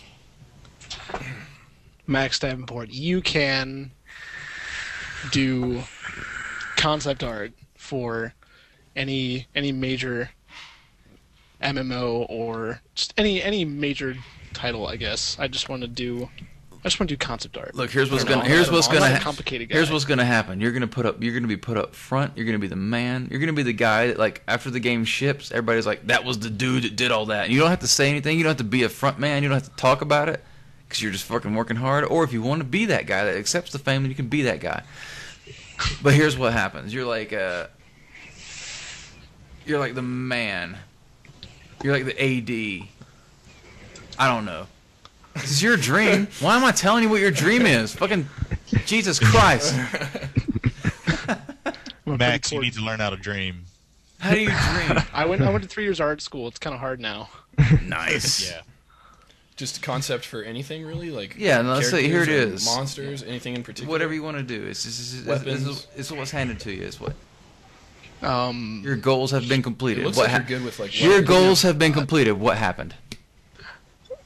I don't know. Along with what Jesse said earlier, it would be really awesome to start my own studio and kind of go in my own direction, and just kind of build something from the ground up and just make something completely like new, Sounds good. and then like manage that, like the art side. So yeah, 880 I guess it's a good goal, good dream. Okay. Yeah, I what always is AD thought it'd be stand for? awesome to try to do like a Art prototype game director. and Oh, just okay, that makes Kickstarter sense. it, like so many people I are was doing thinking- now. Attention. But- Oh my God! You know how awesome it would be to be Tim Schafer right now for this $2 million plus Kickstarter. Jesus Christ! Yeah, no kidding. Heck, that game had better. They got $2 million? It- Holy That cow. game had better be awesome or a complete disaster. So either way that goes, it'll be awesome. Yeah, yeah. Like if it's like like 20 days left on it, isn't there? yeah, it's gonna go for like a whole another month and make another $30 million. But that's cool that people like them. That's cool. But anyway, What? yeah, What about you, Sean? yeah. Let's move this on. My dream. Well, I guess my original one was, and just to pay homage to the games that got me into it, was to work on a Halo or an Elder Scrolls title. Like I would give anything to work on the next Elder Scrolls, to be honest. Also, backup idea: if there is ever a full-scale 3D next-gen MMO for Pokemon, I'm all over that shit. Nice. Yes. And Brian's on animations. It is just a matter. It's just a matter of time before games get really real. I could see Pokemon exploding again. Like you've seen It's happening. like look at augmented reality that they have right now. Where you're like, oh, I'm just pointing this thing at this desk, and I look at the desk, and I see this fucking dragon coming out and killing people. Oh, snap. It's augmented reality. This next level, this next step where that shit is splayed all over your entire room. You get the holodeck. Chris just wants a giant hamster ball in Yes. his living room. I'm that gonna run he can around. I just want to in. run in a circle the rest of my life, and I want to run and run. I want to have a human be there to stop me before I go towards the set of stairs or something dangerous. This actually brings up a good point where we see how entitled and how spoiled we've become because, there's a lot of criticism for the Kinect. They're like, oh, it's not very accurate and stuff. But when you take a step back and look at what the fucking thing is doing, It is a looking at you- miracle. it's using its AI to create a 3D skeleton that then it uses. This is every single frame. 30 frames a second. It's doing this, and all you have to do is just take it and plug it into an existing console. You don't have to do anything else. And we're giving it shit. And it's just funny because I think back to when I first started playing games, and it was amazing that I had these two buttons, a B and an A button, and if I push left, Mario would run to the left. You walk and I push by right. the Xbox and it says, "Oh, hey, I face recognized you. Yeah, Let's log you in." Yeah. it's like, hey Jesse, Skanker Zero, let's log you in. Let's play some and games. We're all like, bah, look at this piece of shit. It's stupid. And you can win an Xbox with a Kinect by going to Facebook and going to the Nexus page and signing up for the For the Lulz contest. And we have an Xbox with the Kinect. It has both of them. They're together. It's a 250 gig hard drive. It's got the Xbox Live, and you win copies of the game. Perfect. Have you signed up, Chris? Because I hear you need an Xbox. Well, as a developer, I could just pick it up off the desk that it's sitting on right now and just go home with it, and I would win it. And that's why they have those clauses where the employees can't win the prize, because it's literally right there. Oh, I want to win this prize. I just pick it up and I put it in my backpack and I go home. and I don't want to win that prize. I don't want to win it. I want someone else to win it, because then they'll get. I want a child to win it. This Xbox. This is where a bunch of guys, instead of autographing it, just drew a bunch of penises on it. Because that's what's probably going to happen. Yeah. Because we need to make that happen. We need to get a Sharpie, and we need to get serious. That's my dream. Yeah, I'm To just sign signing stuff? up right now. Right now. Is it your dream to sign posters and things of the product that you worked on? No, my dream is to get a prize with signed dicks on it Oh, from all the developers. Well, here's what you do. You go to Facebook, and you go to the Nexus page. No, I did They that better once. actually be traced onto the box. Oh, like a when you take your hand and you trace your hand and it's a turkey. You're going to have Yeah. to explain that to me. I don't understand. Yeah, I want penis turkeys. Yeah, I understand. When it comes to dreams and stuff, I know recently one of my current maybe dreams, I don't know. I want people to cosplay as characters that I design, so that's cool. kind of what I've been all about recently. I might be able to make that happen, bro. Well, I'd be creeped out. I'm hoping that with the release of Star Wars Connect, those crazy fans will cosplay some of the dresses and outfits that I designed for that. You just want to have sex with your characters. That's a pretty That'd be cool pretty dream. sick. I like that dream. I suppose. Yeah. I suppose my dream would be to just work on basically work at King's Isle. Just work on my abs. Yeah. Well, Wizards 101, that's just an awesome style, and to do a really cartoony game, something along those lines, where there's a lot of squash and stretch in the characters. So, and it's when a fat character jumps and then lands, you just see this blubber come. I don't know. Animators think a little differently, but just to do some sort of cool movement with a exaggerated tail, secondary movement. Yeah. Or just awesome animations like that would be really awesome, in my opinion. Not that making a character run straight isn't fun, but No, I get it. You mean run forward, right? oh yeah, run forward. Sorry, not straight. It's- You But I can't- want a you little can't go more. straight. No, Yeah, exactly. I get you. I mean, it's like me. I could go work on a World War II shooter, but all I would be doing is recreating real life, and Yeah, I would exactly. much prefer to work on something that's I guess it's its own IP or something that doesn't exist. Mm-hmm. The closest I come to realism is probably Halo. I wouldn't mind working on a game like Halo just because it's I'm building aliens and robots, and that's cool. Yeah. More interesting than a Nazi.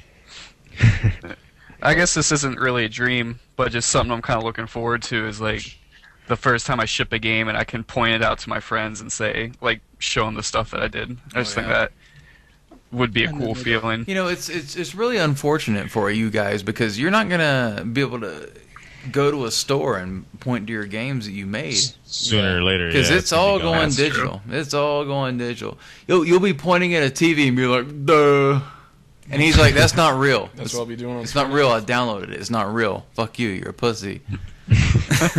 No, yeah, that's definitely It's definitely changing. Chris, what was your first experience with that? What, the digital download thing, or no, it's a game? the first time you got to point out. Oh, like, God. what was it like when you got to show someone a box? Well, I went into a store and it was an EB Games in a mall in South Carolina, and It was on a disc this big. it was in a box. It literally it was a box. There was nothing in this box but a CD in a jewel case. And for those of you youngsters, you don't know what a CD is. It's basically it's this disc. It's like about this big with my hand, and it was shiny, and if like anything happened to it, it never worked anymore. Like if you looked at it wrong, or your dog smelled it, it stopped working forever. You know what's the really sad part? I don't have a CD on my desk at all within Well, I don't 5 feet of me. I've got a few on my desk, but I have a DVDs. CDR and it holds up my polycount trophy. look, because that's what got it's. that- Yeah, there's a CD right there. Yep. Oh, yeah, have you showed off your trophy on cam yet? He showed yes. off that shit like crazy. I want one of Oh those yeah, I so. forgot. I want one of those so bad, but I am Rigged. pretty deep. it's rigged, dude. Rigged. I won so many polycount challenges for nothing, and then all of a sudden they start fucking giving out these things, And you started sucking. and that's when I got like I was hired, I was made to be a huge pivotal part on many huge projects, and had to make so much money I didn't have time to work on all these things to counterbalance what Max just said. No, I'm nobody. I'm terrible. I'm horrible. But no, those things are awesome. Yeah. I thought it was a stress Yeah. ball when you were holding it up. at me. Stress ball. I was like, my stress balls have nipples. My stress ball brings other girls to the yard. Yeah, that's a little sexist, but I thought it'd be funny. That's definitely workplace appropriate. One of the things we talked about earlier was people being open about who they are. As far as like, you gotta not be afraid to post things and shit like that, right? Mm-hmm. Yeah. I just want to give a quick shout out here because a young man on Polycount sent me a private message and thanked me for some feedback from way back. This was a guy who was on the UDK forums, and he was posting some art, and there was nothing really wrong with it. Just it just wasn't that great. It was just like, yeah, there it is. And it wasn't as technically efficient as it could have been. It wasn't exciting as it could have been. And I just started replying and showing him new. I took his textures and was doing that shit where people take people's textures and they change it to a different UV layout, and they're like, I could just do that. I could save so much time. And I was like doing stuff like that, and pretty much just as far as I was concerned, like standard replies, like this is just basic shit, blah. Like no big deal. But he was one of those guys that listened, and he but he kind of migrated over to Polycount from the UDK forum. The UDK forum is pretty cool, but you get a lot of pretty dead. Yeah, it's a dead forum. And I talked to Tim Sweeney about this at the last GDC. I told him directly. I met him, and I won him over. And I told him this forum, it's fucked up. You got it's attached to all these other game forums. We got all this riffraff coming in here, where this should just be a forum that's people that know what they're talking about. I'm just playing, but no, he was there. He was on the forum, and he took the advice, and he came over to Polycount, and he got even more advice, and now he's working on a Deus Ex scene. People were liking it. And I thought you were going to be like, and that man was Kenneth Scott. And that man was Ken Scott. I taught Ken Scott everything he knows. No, he's a inspiration to us all. But the point is, this guy is one of those guys it's just some random guy on a forum that listened and took it to the next level. And then I don't know how long it's been. It's been months, years. I don't know. But then he came to me and said, "Thank you." It's one thing to learn and listen. It's another thing to take that next step and recognize, like that's so positive. Because not only will I remember that, I immediately told people that are in hiring positions that I'm like, look at this guy. He was this guy, and then he became this guy, and then he was appreciative. So I sent him his portfolio. I immediately was just like, he's somebody that is respectful, and you should talk to him. Try to help this guy out. Try to give this guy a job. Are you gonna name drop him? He has a username. You don't know his name. No, you know when someone has a username that's a really kind of generic username, then people are like, well, whoever. You really need. It's like that real name thing, where like a lot of guys had some fun nickname on the forums and they changed it to a real name.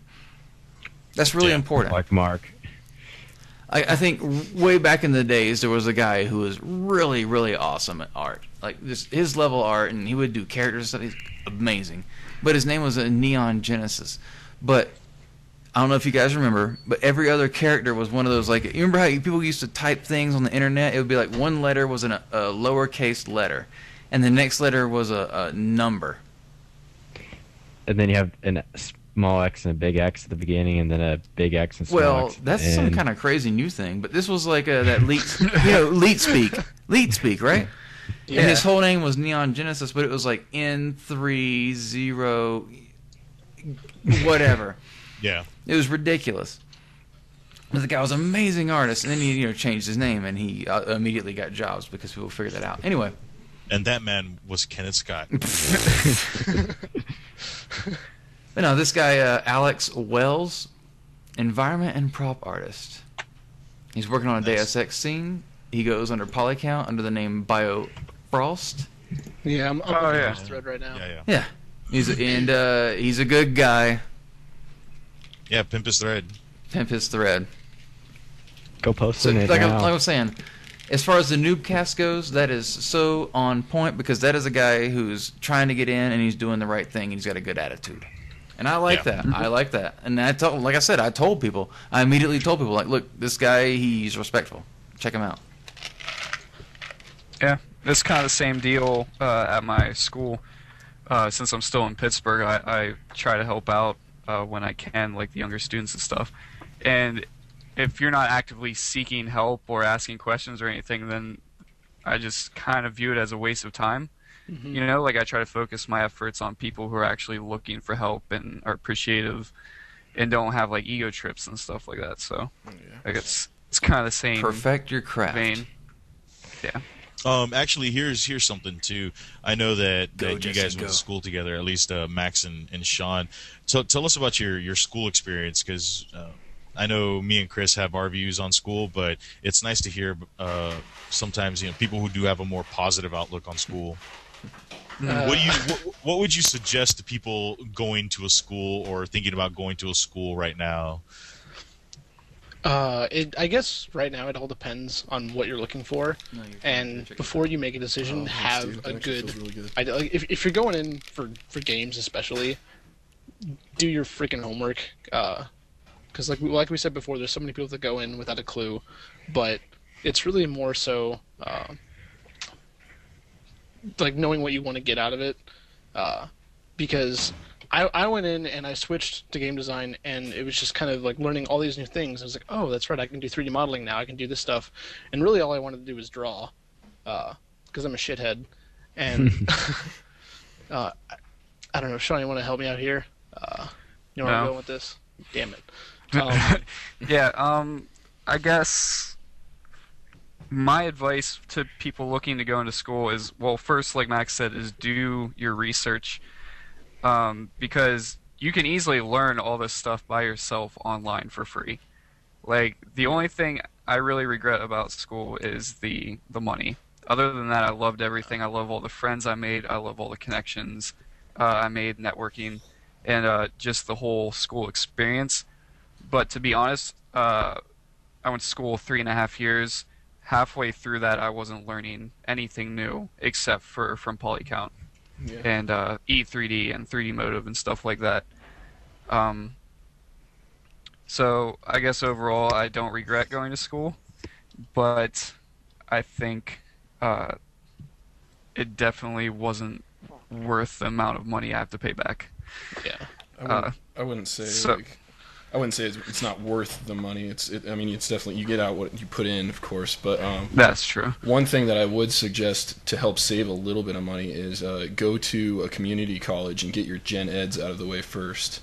Yeah. Get all of your gen eds out of the way first, and while you're getting those gen eds out of the way and passing with D minuses, just sketch the whole time.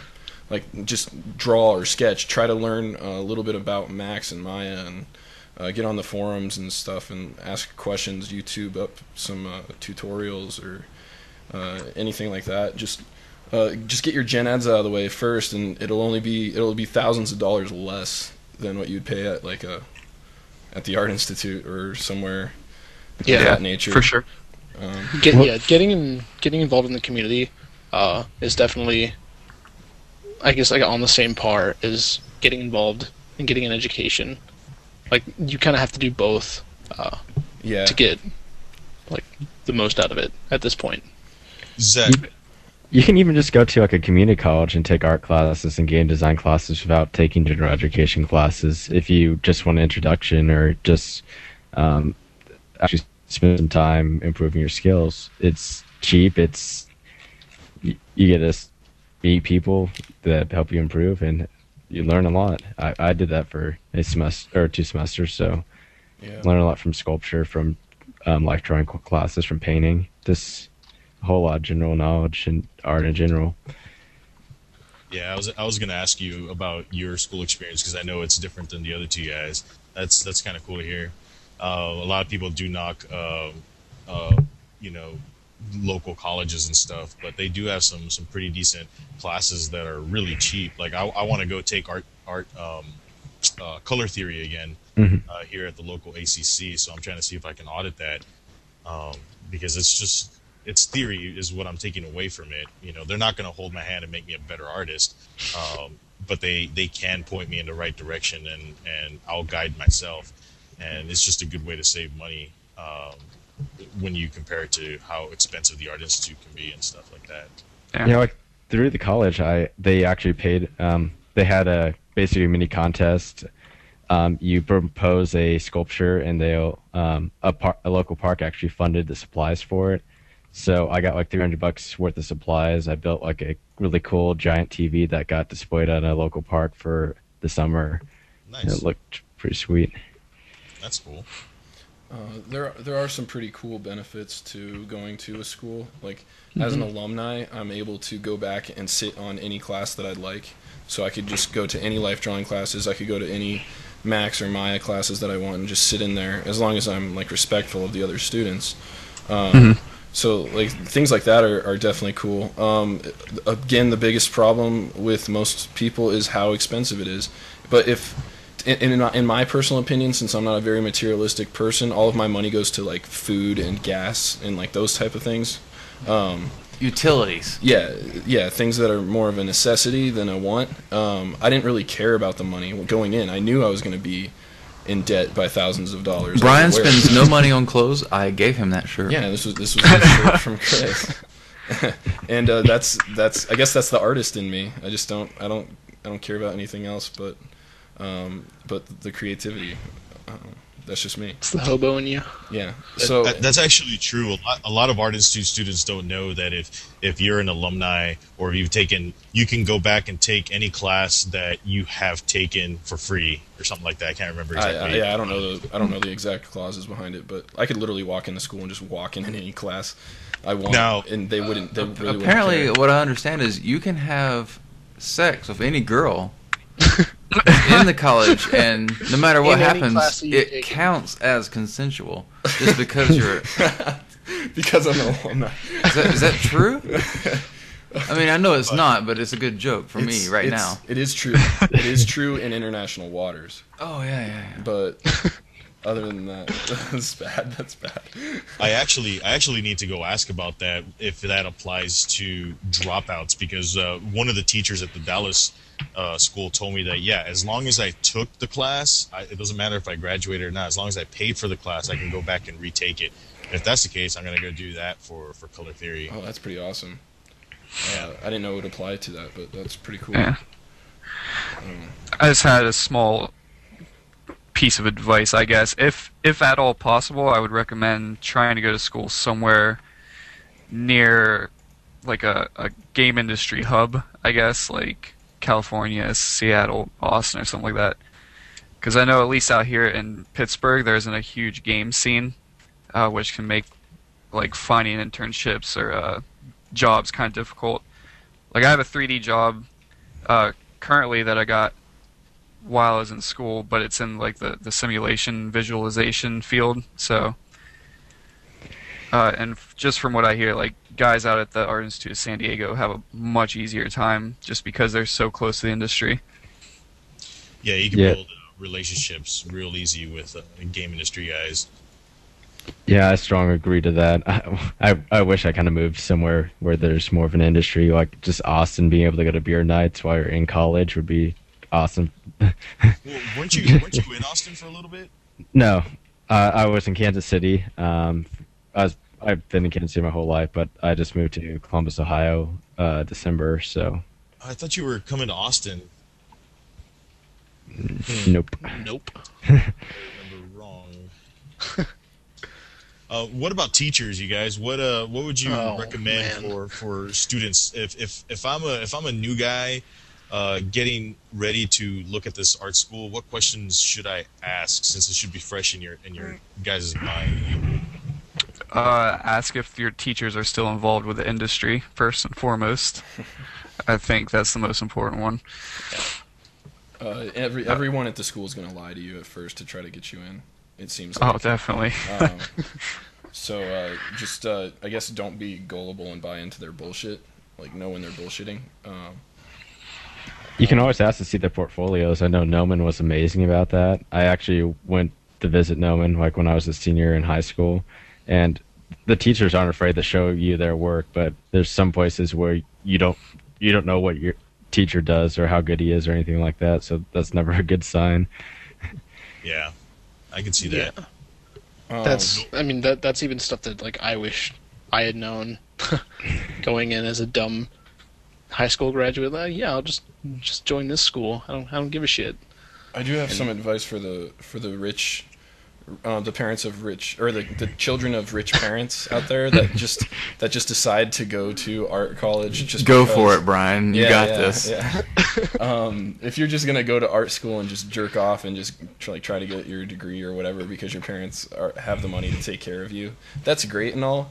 But please don't be one of those people that sits in the class and asks stupid questions. I am one of those people that actually believes there is such thing as stupid questions. You're saying if you're on coast, stay on coast. Yeah, just exactly. Just coast to it. Just kick back. Don't slow down. Look, people you're that are probably actually going to be high because you're rich. Just kick back high in your class all day. Just roll hard, and then have a good time. Shut the fuck up and have a great time. Yeah, and drink all night. Back in with your parents after 4 years. Yeah. But don't waste the time of the people that want it. Exactly. There's so many people that would ask stupid questions, and I don't know what they're doing now, but I really don't care because they're all dead. Oh, they died.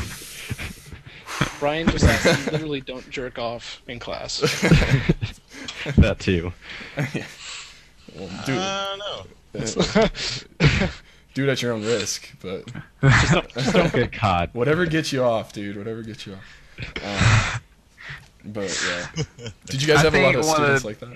Biggest misconceptions coming into school or art school is that having the degree means you'll get a job. Yeah. Like, I know so many people who think like getting a game art degree is automatically handing them a job the second they graduate. Yes. Oddly enough, just today... You're just getting a piece of paper. Just today at Alphonic Studios in Denver, Colorado, we had a group of students come in from ITT Tech. Were you there yet, Brian? No, you came in while they were there. Yeah, well, yeah. Because Brian shows up... Brian sleeps until 2:30 p.m. And then he Keep wakes him up. to Then he 3 wakes up a.m. because he's banging bitches all night long. No, and then he wakes up. And then he busts into a full sprint Yep. right out of his door, straight to work Ass naked. every single day. Ass naked. And he comes in with his leather jacket, and he's like, "Hey, yo, I'm Angel Dice Clay or some shit." No, but the point is, we did have a group of students come in, and they asked some of these very basic questions, and obviously a lot of the questions were, We're getting that ice cube. oh, that ice cube, yeah. Anyway. No, a lot of the questions were very apt, and their teacher was, the guys that showed up there, these people were, it wasn't just guys, it was girls. But that's some heavy breathing there, bro. I don't know who's Out doing of it. shape. But anyway. Yeah, no, they had a lot of good questions, and there was a lot of that, there was a little bit of that fronting to the point where it's like, okay, you're a school, and then we're not going to say that, hey, all you people are wasting your time.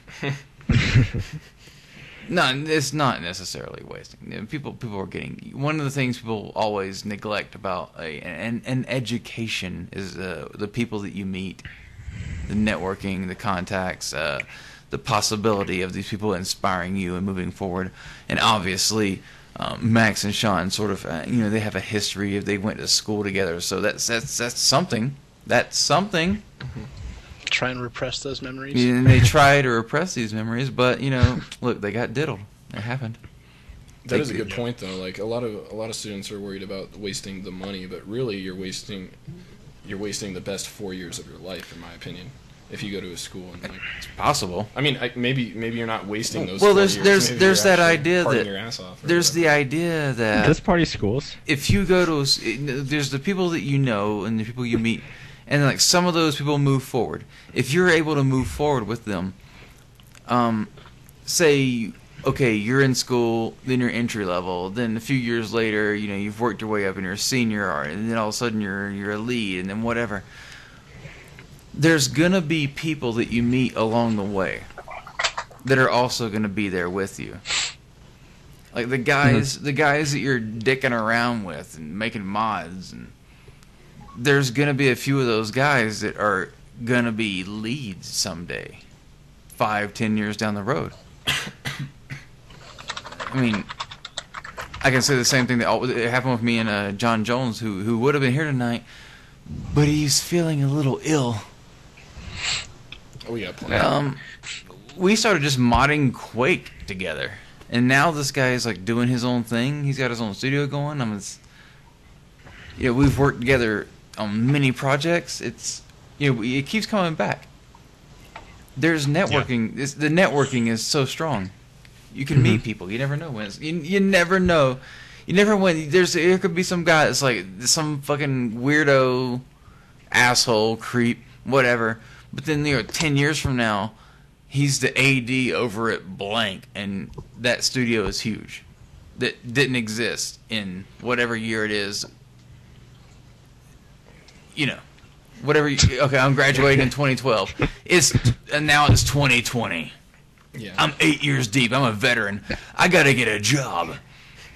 Holy Holy Gingrich shit! is president. and Newt we have a Gingrich moon-based- is his resurrected corpse Here we go with Nancy Pelosi's head sewn onto his other side. He's two people. He's like a cyclops, and that's what it's gonna be like in 2020 after the fall, before the coming. But yeah, that's actually a very, very good point. The best thing that I got out of college when I was actually there was the network connections and stuff like that.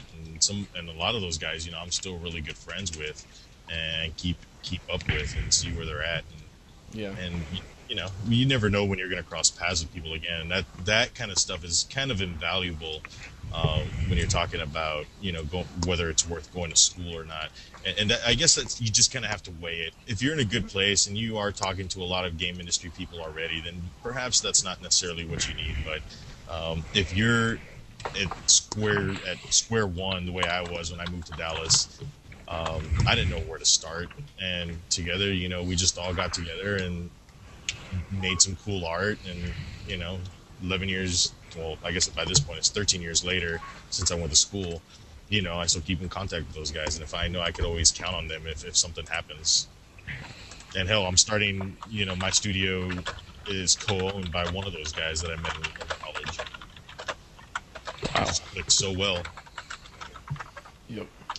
Yeah, I think some important advice for guys starting out at school is surround yourself with like-minded individuals. And not even like they don't even have to be like-minded, just like positive, hardworking individuals, That's and like kind of just form your little clique. I mean, like Max and I hung out with the same 5-6 guys all 3 years of school, and we actually only had 5 people in our graduating class, and it was that little group that we hung out with, and pretty much everyone else who like doesn't have the right attitude, and they form these little groups that just kind of slack off and don't do work. They don't usually get very far. That's a very good point. Always befriend people that are good, because you need to go to them for advice and help anyway. I just want to say what you said there was pretty much like the whole. What you said was almost what you started with there when you said finding like-minded individuals. That's almost the whole point of this podcast. Like from the first episode, every one of them is you gotta find like-minded individuals. Yeah. You gotta find people that are gonna work with you and do what you want, like do what you like. Yep. To excel. What was that? We were talking about this recently, Brian. What was the percentage of your percentage? Who said that? Of the 5 people you hang around? You're the average. John. Yeah.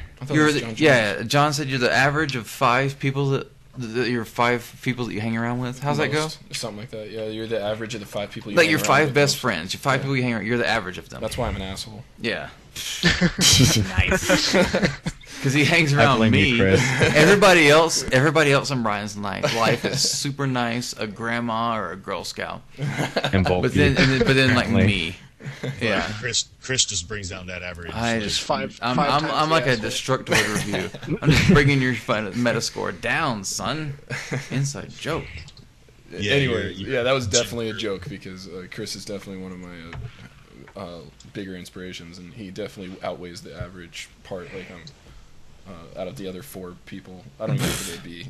I imagine John Jones would be one of them. He's a good guy. He's like a good virtual friend. Yeah. Yeah. He's a good virtual friend. He's always got some crazy hair. With the internet these days, you get to know everybody. You get these personalities like right out of people. Like for people that didn't know anything about you guys, for people that were like, I just browse on Polycount and I go to Sun Bourbon's threads.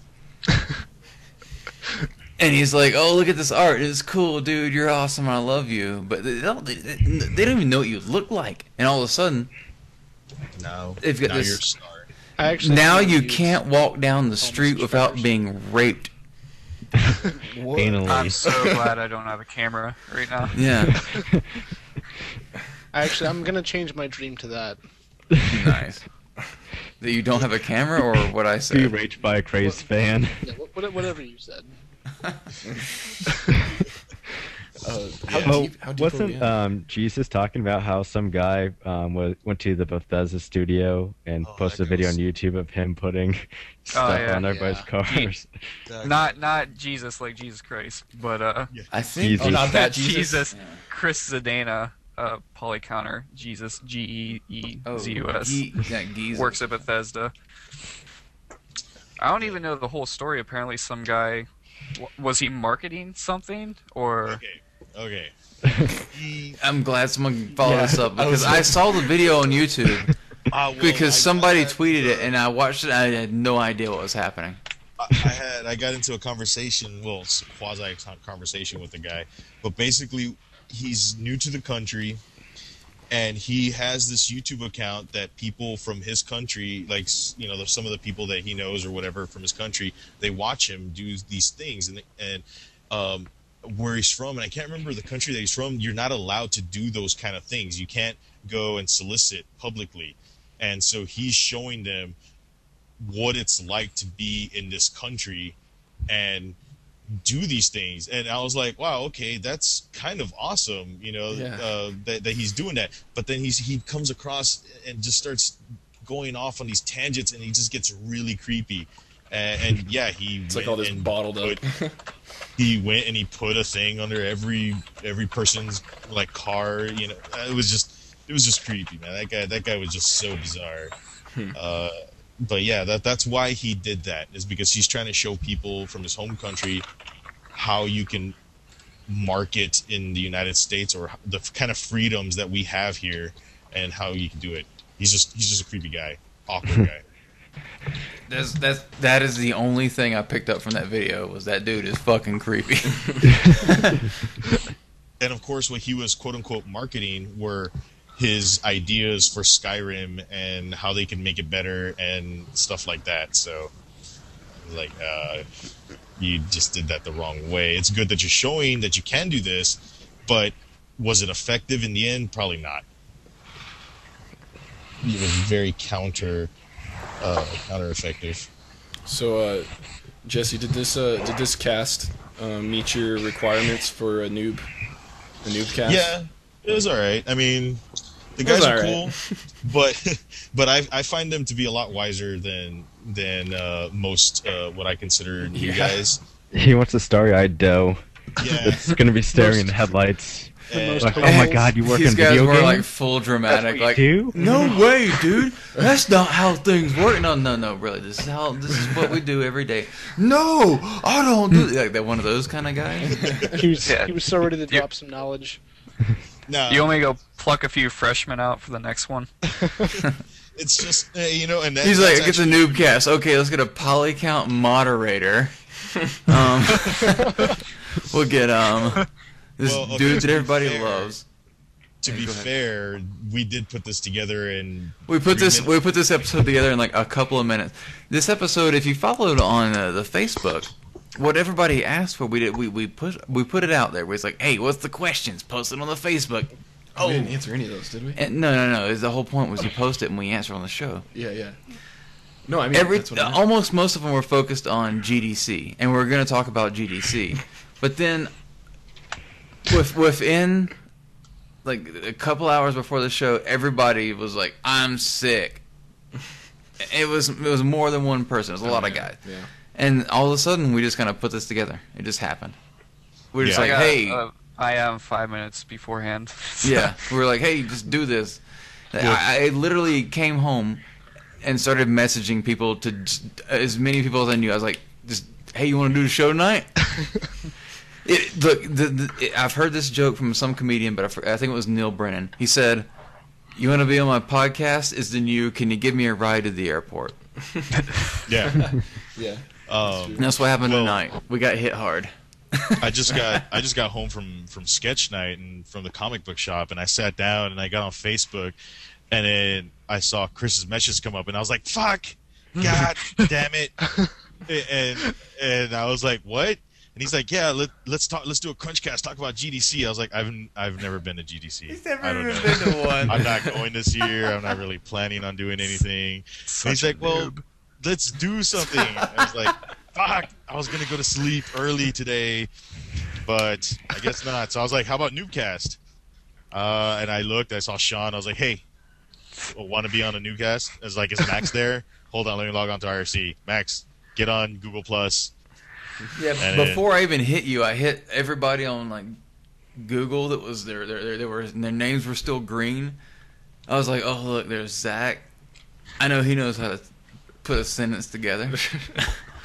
Well, I would just like to say, that even though I was the very last resort, I still appreciate the invite. Nice. No, Actually, all you guys were did the great. first one. I think Max was last. Yeah, Oh, good. I was So I'm bottom of the okay. barrel. Well, I'm the Because- first one that pops up when he thinks of noobs. It takes a lot of Because balls Chris to do Chris these. sent one to you, then I did Sean, and then I found Max hiding on IRC. And then for And that's the how next easy it is to be on the CrunchCast, ladies and gentlemen. All you got to do is be online. You just have to be awake. one, the online. You have to be. You just gotta put on some clothes. At least a shirt, Like maybe. Brian, what do you get, Brian? Does he feed you? What do you get? Like in return, That is what happened tonight, Yeah. actually. We know he Yeah, gives he him bought clothing. me. He bought me dinner and he gave me this shirt. That's adorable. See, Brian doesn't even have a shirt on before he starts.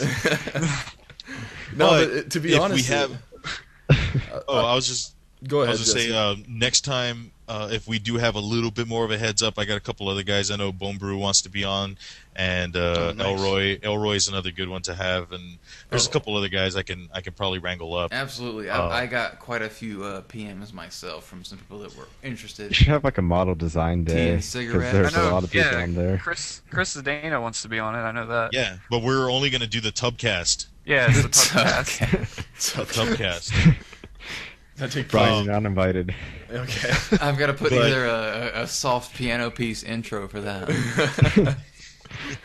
I'll just play piano in the background the whole time. I'll just improv. Can you do that? Do you have the skills?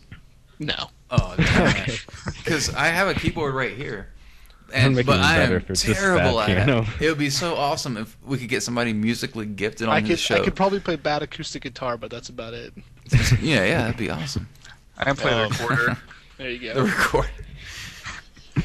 Also, coming up, John and I are going to try doing the live one that we're Yeah. planning on doing here He's in a working couple on weeks. that. He's working on this. This is That's gonna be live dangerous. from One of the where? beer nights in Oh, beer Austin. nights, Yeah. That's right.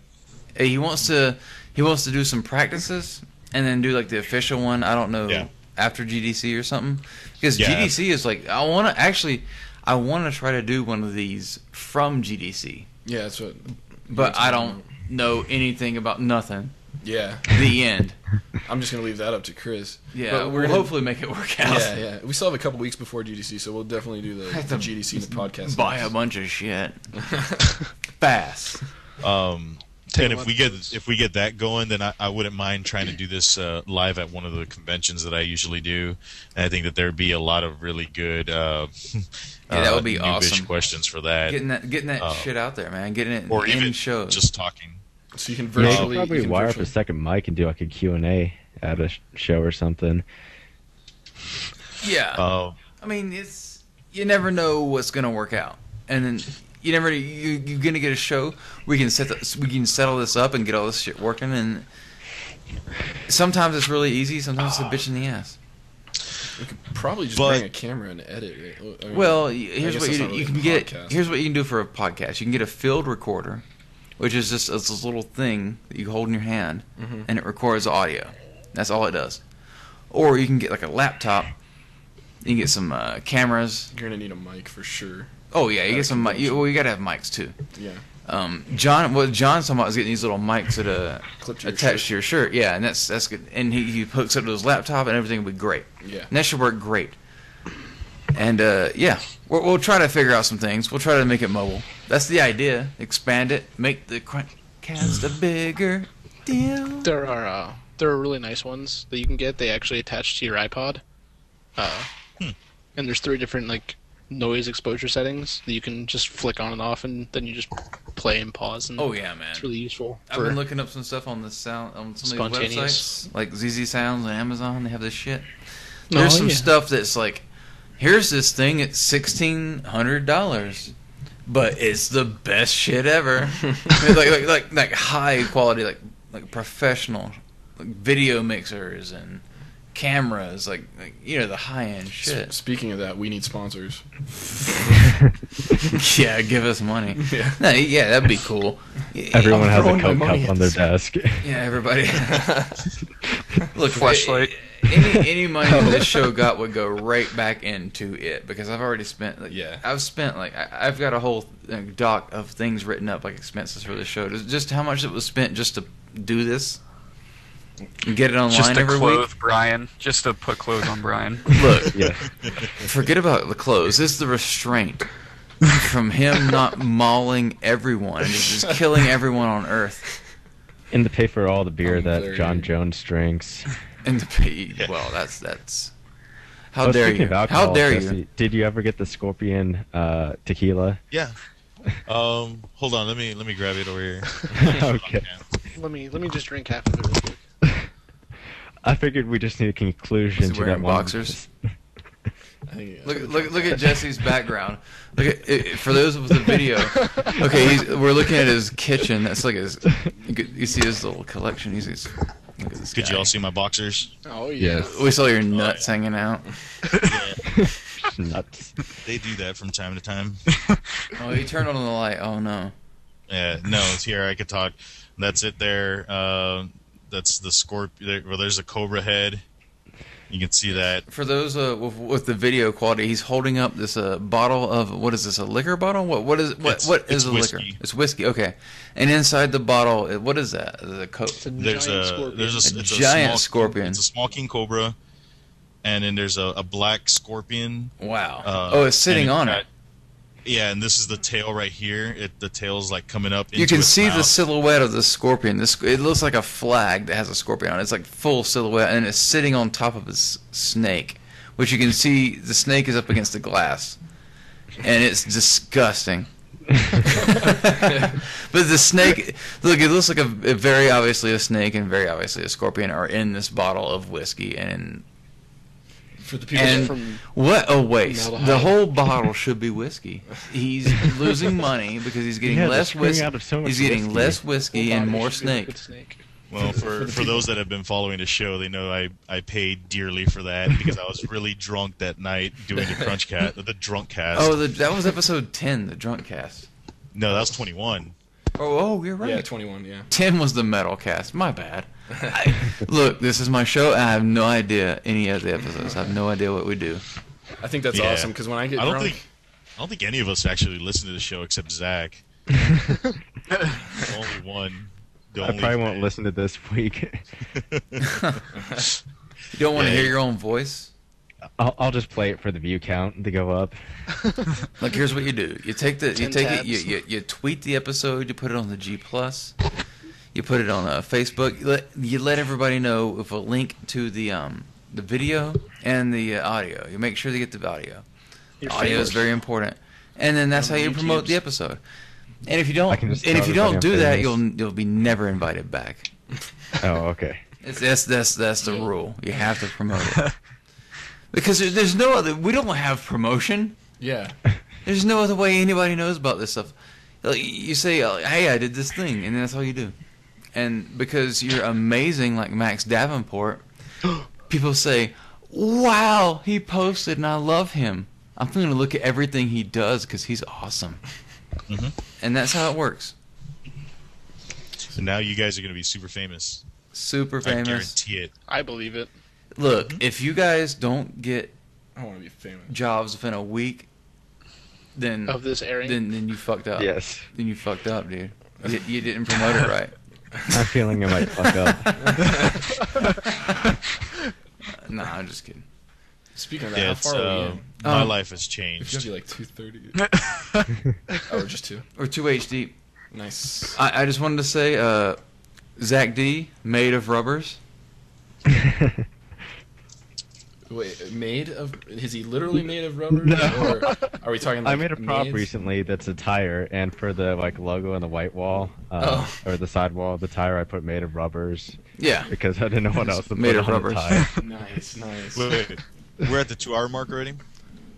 Something like that. Yep, we made it. We did it. Um, We did it. We can I'll, we can cut it off right now. We can stop talking. Or, unless anyone has anything they want to say, they want to follow up, they want to promote, feel free to say, "Hey, I want to talk about this," and we'll do that. Yeah. We'll get it out of the way. I'll just say one last thing here, at least on my end.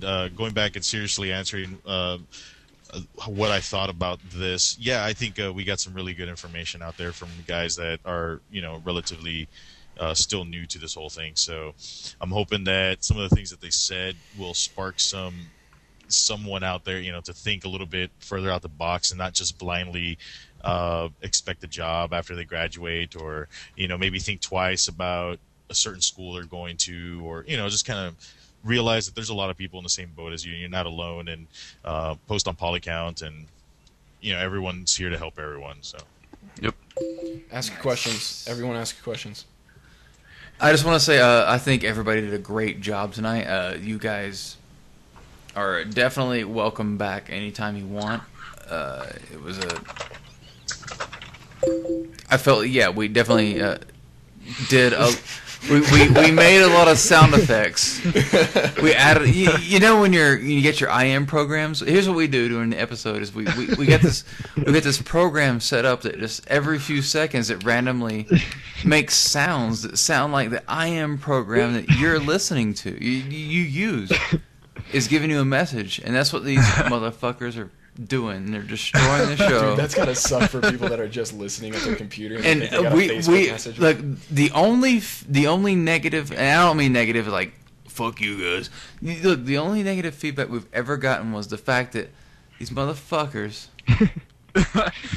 use this chat program and it makes this fucking noise during the episode. And here we go. Way to go. Way to go, Zach and Sean. Zach, it was just Zach. Jesus. Hey, I had nothing to do with that. don't try to Nah. blame me. But yeah, I'm just having a good. This is a joke. Forget about all that shit. No, you guys did a really great job. You're all very. You can make sentences. That's really important. Communication skills are very important, and you're also good at what you do. And we're gonna put all them links to all your polycount threads that you've ever posted. Ever. Every Oh, God, message no. that you ever put is gonna be linked. All 4 of them. All 4 of them. In most embarrassing order first. In the most embarrassing order first. When you made that, when you posted that really negative comment in the abortion thread, we got that. Wait, we have an abortion thread? Look, all those threads that were closed, we've got that. We've got them. The ones that you started where you're like, hey, here's this thing I believe in, and everybody was like, oh no. And that one thread that you posted, how do I make a video game? I want to make a massive multiplayer online RPG. I've never done anything When you made before. that thread about how genociding a certain race was right, like we've got that. I know it was closed, but we've got it. So do you guys have anything you want to promote? I do actually. About 5 minutes into this, my buddy Jason Lavoie messaged me, and he just put up his brand new website. This portfolio site. motherfucker And you guys know has that been if you're Facebooking on- his portfolio blurred. He's like, he's been posting his portfolio on Facebook, and he takes a picture of his portfolio and he blurs it, and he posts it. And he's like, "What's up?" Oh, like he's just trolling. This motherfucker been trolling Facebook. I almost messaged him to be on this episode. Yeah. I was like, so, "You want to be on this show?" But I don't know what he sounds like because all his posts, every single post he makes is "yours," and that's it. So I don't know if he can make sentences. I gotta talk to him first. I don't even know how to type that. Yours. It's the U. It's a Y U and a bunch of U's and a bunch of Y's and a bunch of S's. well, yeah. So he messaged me. But no, he's Messaged me fucking for awesome. this. He's got this shit up now. Yeah, full unblurred portfolio. Dude, he's JasonLavoie.net. he's one of those guys that just showed up like I'm just some guy, whatever, and he got really awesome. He listened to so people. He listened and got awesome. He's a good example. Yeah, he's working up at Digital Extremes right now, and his new portfolio has his work from The Darkness 2 in it, which is just sick as hell. And he did that Deus Ex hallway before everyone else started doing the Yeah. same one. Yeah, dude. Yeah, Yeah, brother. he was the first. He did The that first. before it was cool. He did that Deus Ex hallway. It was awesome. He did that one like what was that hallway with like it bend around? It was like a Quake 4 looking hallway or a Quake. Yeah, it's for natural selection. Yeah, NS. And he also has that Demon That's a dope Throne that's hallway. actually a polycount That's banner. a banner. So. This dude made a fucking he made a banner back when Polycount famous. back when nobody got banners except for people that made WoW fan art. I don't And really. Jesse, because it's rigged. Rigged. Rigged. No, he's down the road. Cheater. I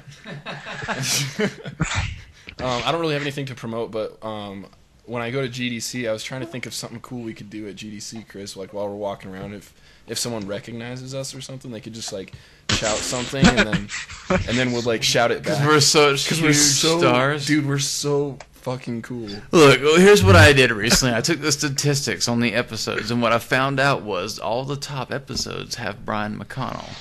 and this is just YouTube. And it really got to my head. All the YouTube, the episodes that get the most views have Brian McConnell on it because look at this man. Shit.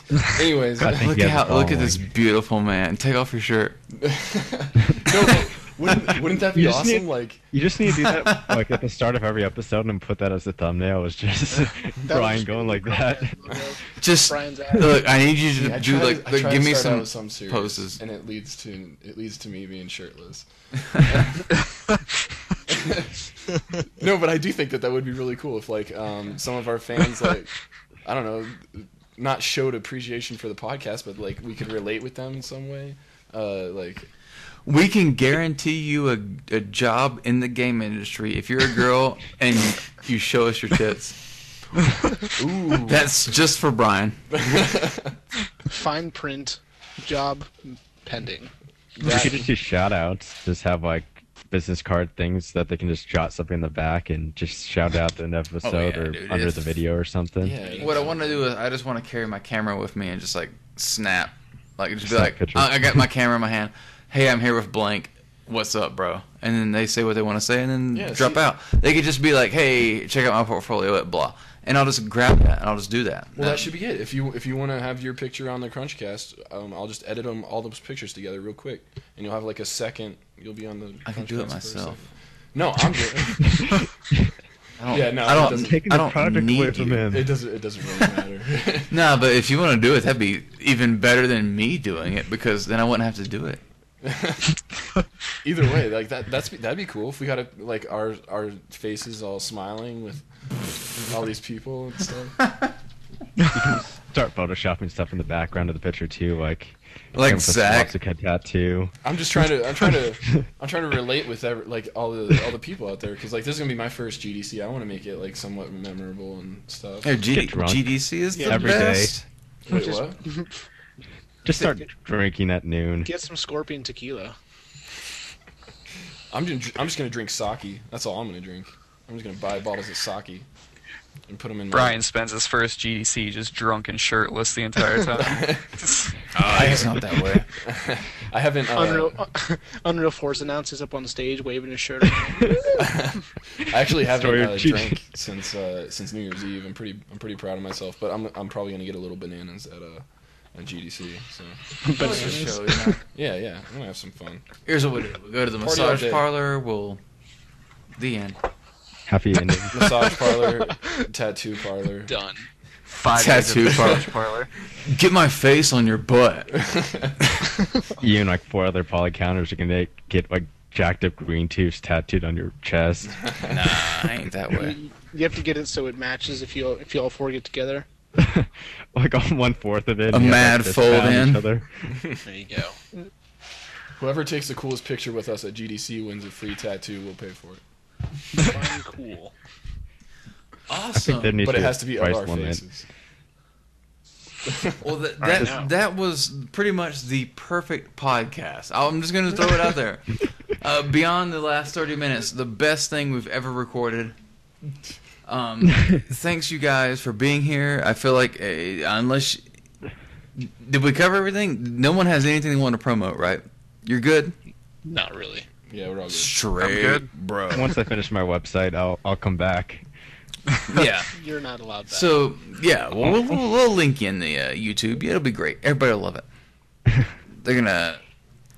You're gonna be getting hits. You're gonna get huge. You're gonna be big. You're gonna be thick. You're gonna be raw. Yes. You're gonna I be the keep best. track of my Google Analytics. See Yeah. if it get me.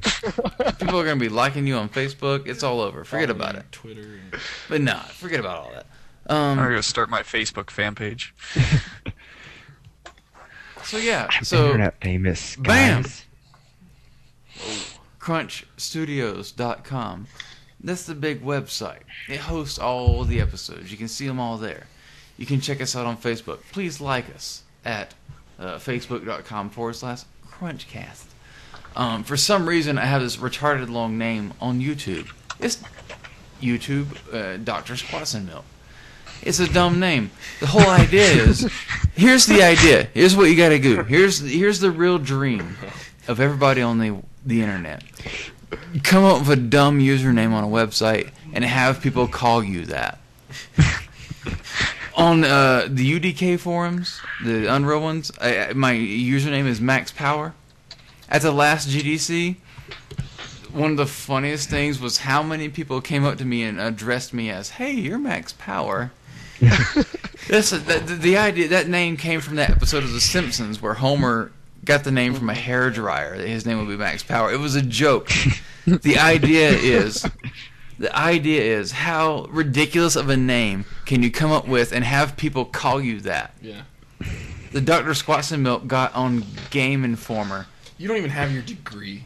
I ain't got shit. I ain't got nothing. I ain't nobody. I don't even know how to say my ABCs. Fuck you. Shit. No, that's a joke. But the point is, Brian, he likes Facebook. I'm gonna go with the neck for my polycount. He's the neck. He's gonna be the man. For polycount. He's gonna sign up. He's gonna be making posts. He's gonna be like, "Suck, I hate you." I don't see why I can't put animations on there. If You can post animations. I'm You gonna gotta put make whatever it. the fuck You I gotta want. do a GIF or some sort of video. Put it on Oh, yeah. Vimeo. GIFs. People love the Vimeo because it's nice, high quality. It looks like nice. You can check out Max Davenport. This motherfucker. He's got a sketchbook thread that is sick as fuck. And if you ain't looked at it, yet, you can fuck you. Yeah. Because that's the only deal there is to know. Motherfucker is dope. You link that shit. Sean VanGorder.com. He also has a sketchbook thread. This guy makes news. He's doing it. Zach D. ZacDonald.com. He's got a post. It's coming out. He's got a scene. He's got a truck. Something. He's gonna make it happen. He's gonna put textures in Unreal. He's gonna make materials. He's gonna make it happen. You're gonna be like, look at this scene. This shit is dope. I wish I could play this in a fucking game. That's what's gonna go down. Rubbers. Skanker Zero, he's never been to GDC. But he still has a website. Skankerzero.com. He's there in spirit. I feel I covered everything. What do you guys think? Pretty much it. Yeah? We forgot to promote Nexus again, coming out next week. Shit. True. You're my boy. You just hooked me up. Oh, fuck. I was looking for that. I just got the weirdest boner. I just got the weirdest boner. Dude, it was the craziest thing. Last episode, we were talking about horror stories. Lee Americoon didn't want to say shit about nobody, but he was all talking about Nexus. He went straight pro on that episode. Yeah. He was like, I got this shit. Don't worry. I'm your hole. And hole isn't a negative term. In the radio terminology, what a hole means is when people stop talking, this guy jumps in with the right info. Like somebody that's on the side that just jumps in with like, hey, what about blank, blank, blank? Like, he was dominating that shit. He was on top of it like a professional. That was Where you at, Zach? Zach didn't even post the last episode of the CrunchCast on Polycount. I'm sorry. Who posted it? Nobody posted it. Shit. Nobody posted it. Oh, that's the point. But here's an interesting thing. That episode got a shit ton of MP3 downloads. It's like in the top 4. Within a week. Yeah. Within 3 days, it was in the top 4 downloads. I don't know why. Shit just like that happens. Awesome. So there you go. Awesome. Sounds good. All right. Thanks, guys. Huh. You guys Later. are the best, and let's don't go anywhere. I'm gonna stop this recording, and we can keep talking. And when I stop the recording, that's when you can talk shit about people, legit, because I'm not recording anymore. And that's what happens at the end of every single one of these episodes. For those of you that were afraid and you were worrying that people were like talking really negative about you and like the shit was really for real and it was getting down, yeah, it's happening when I hit stop right now.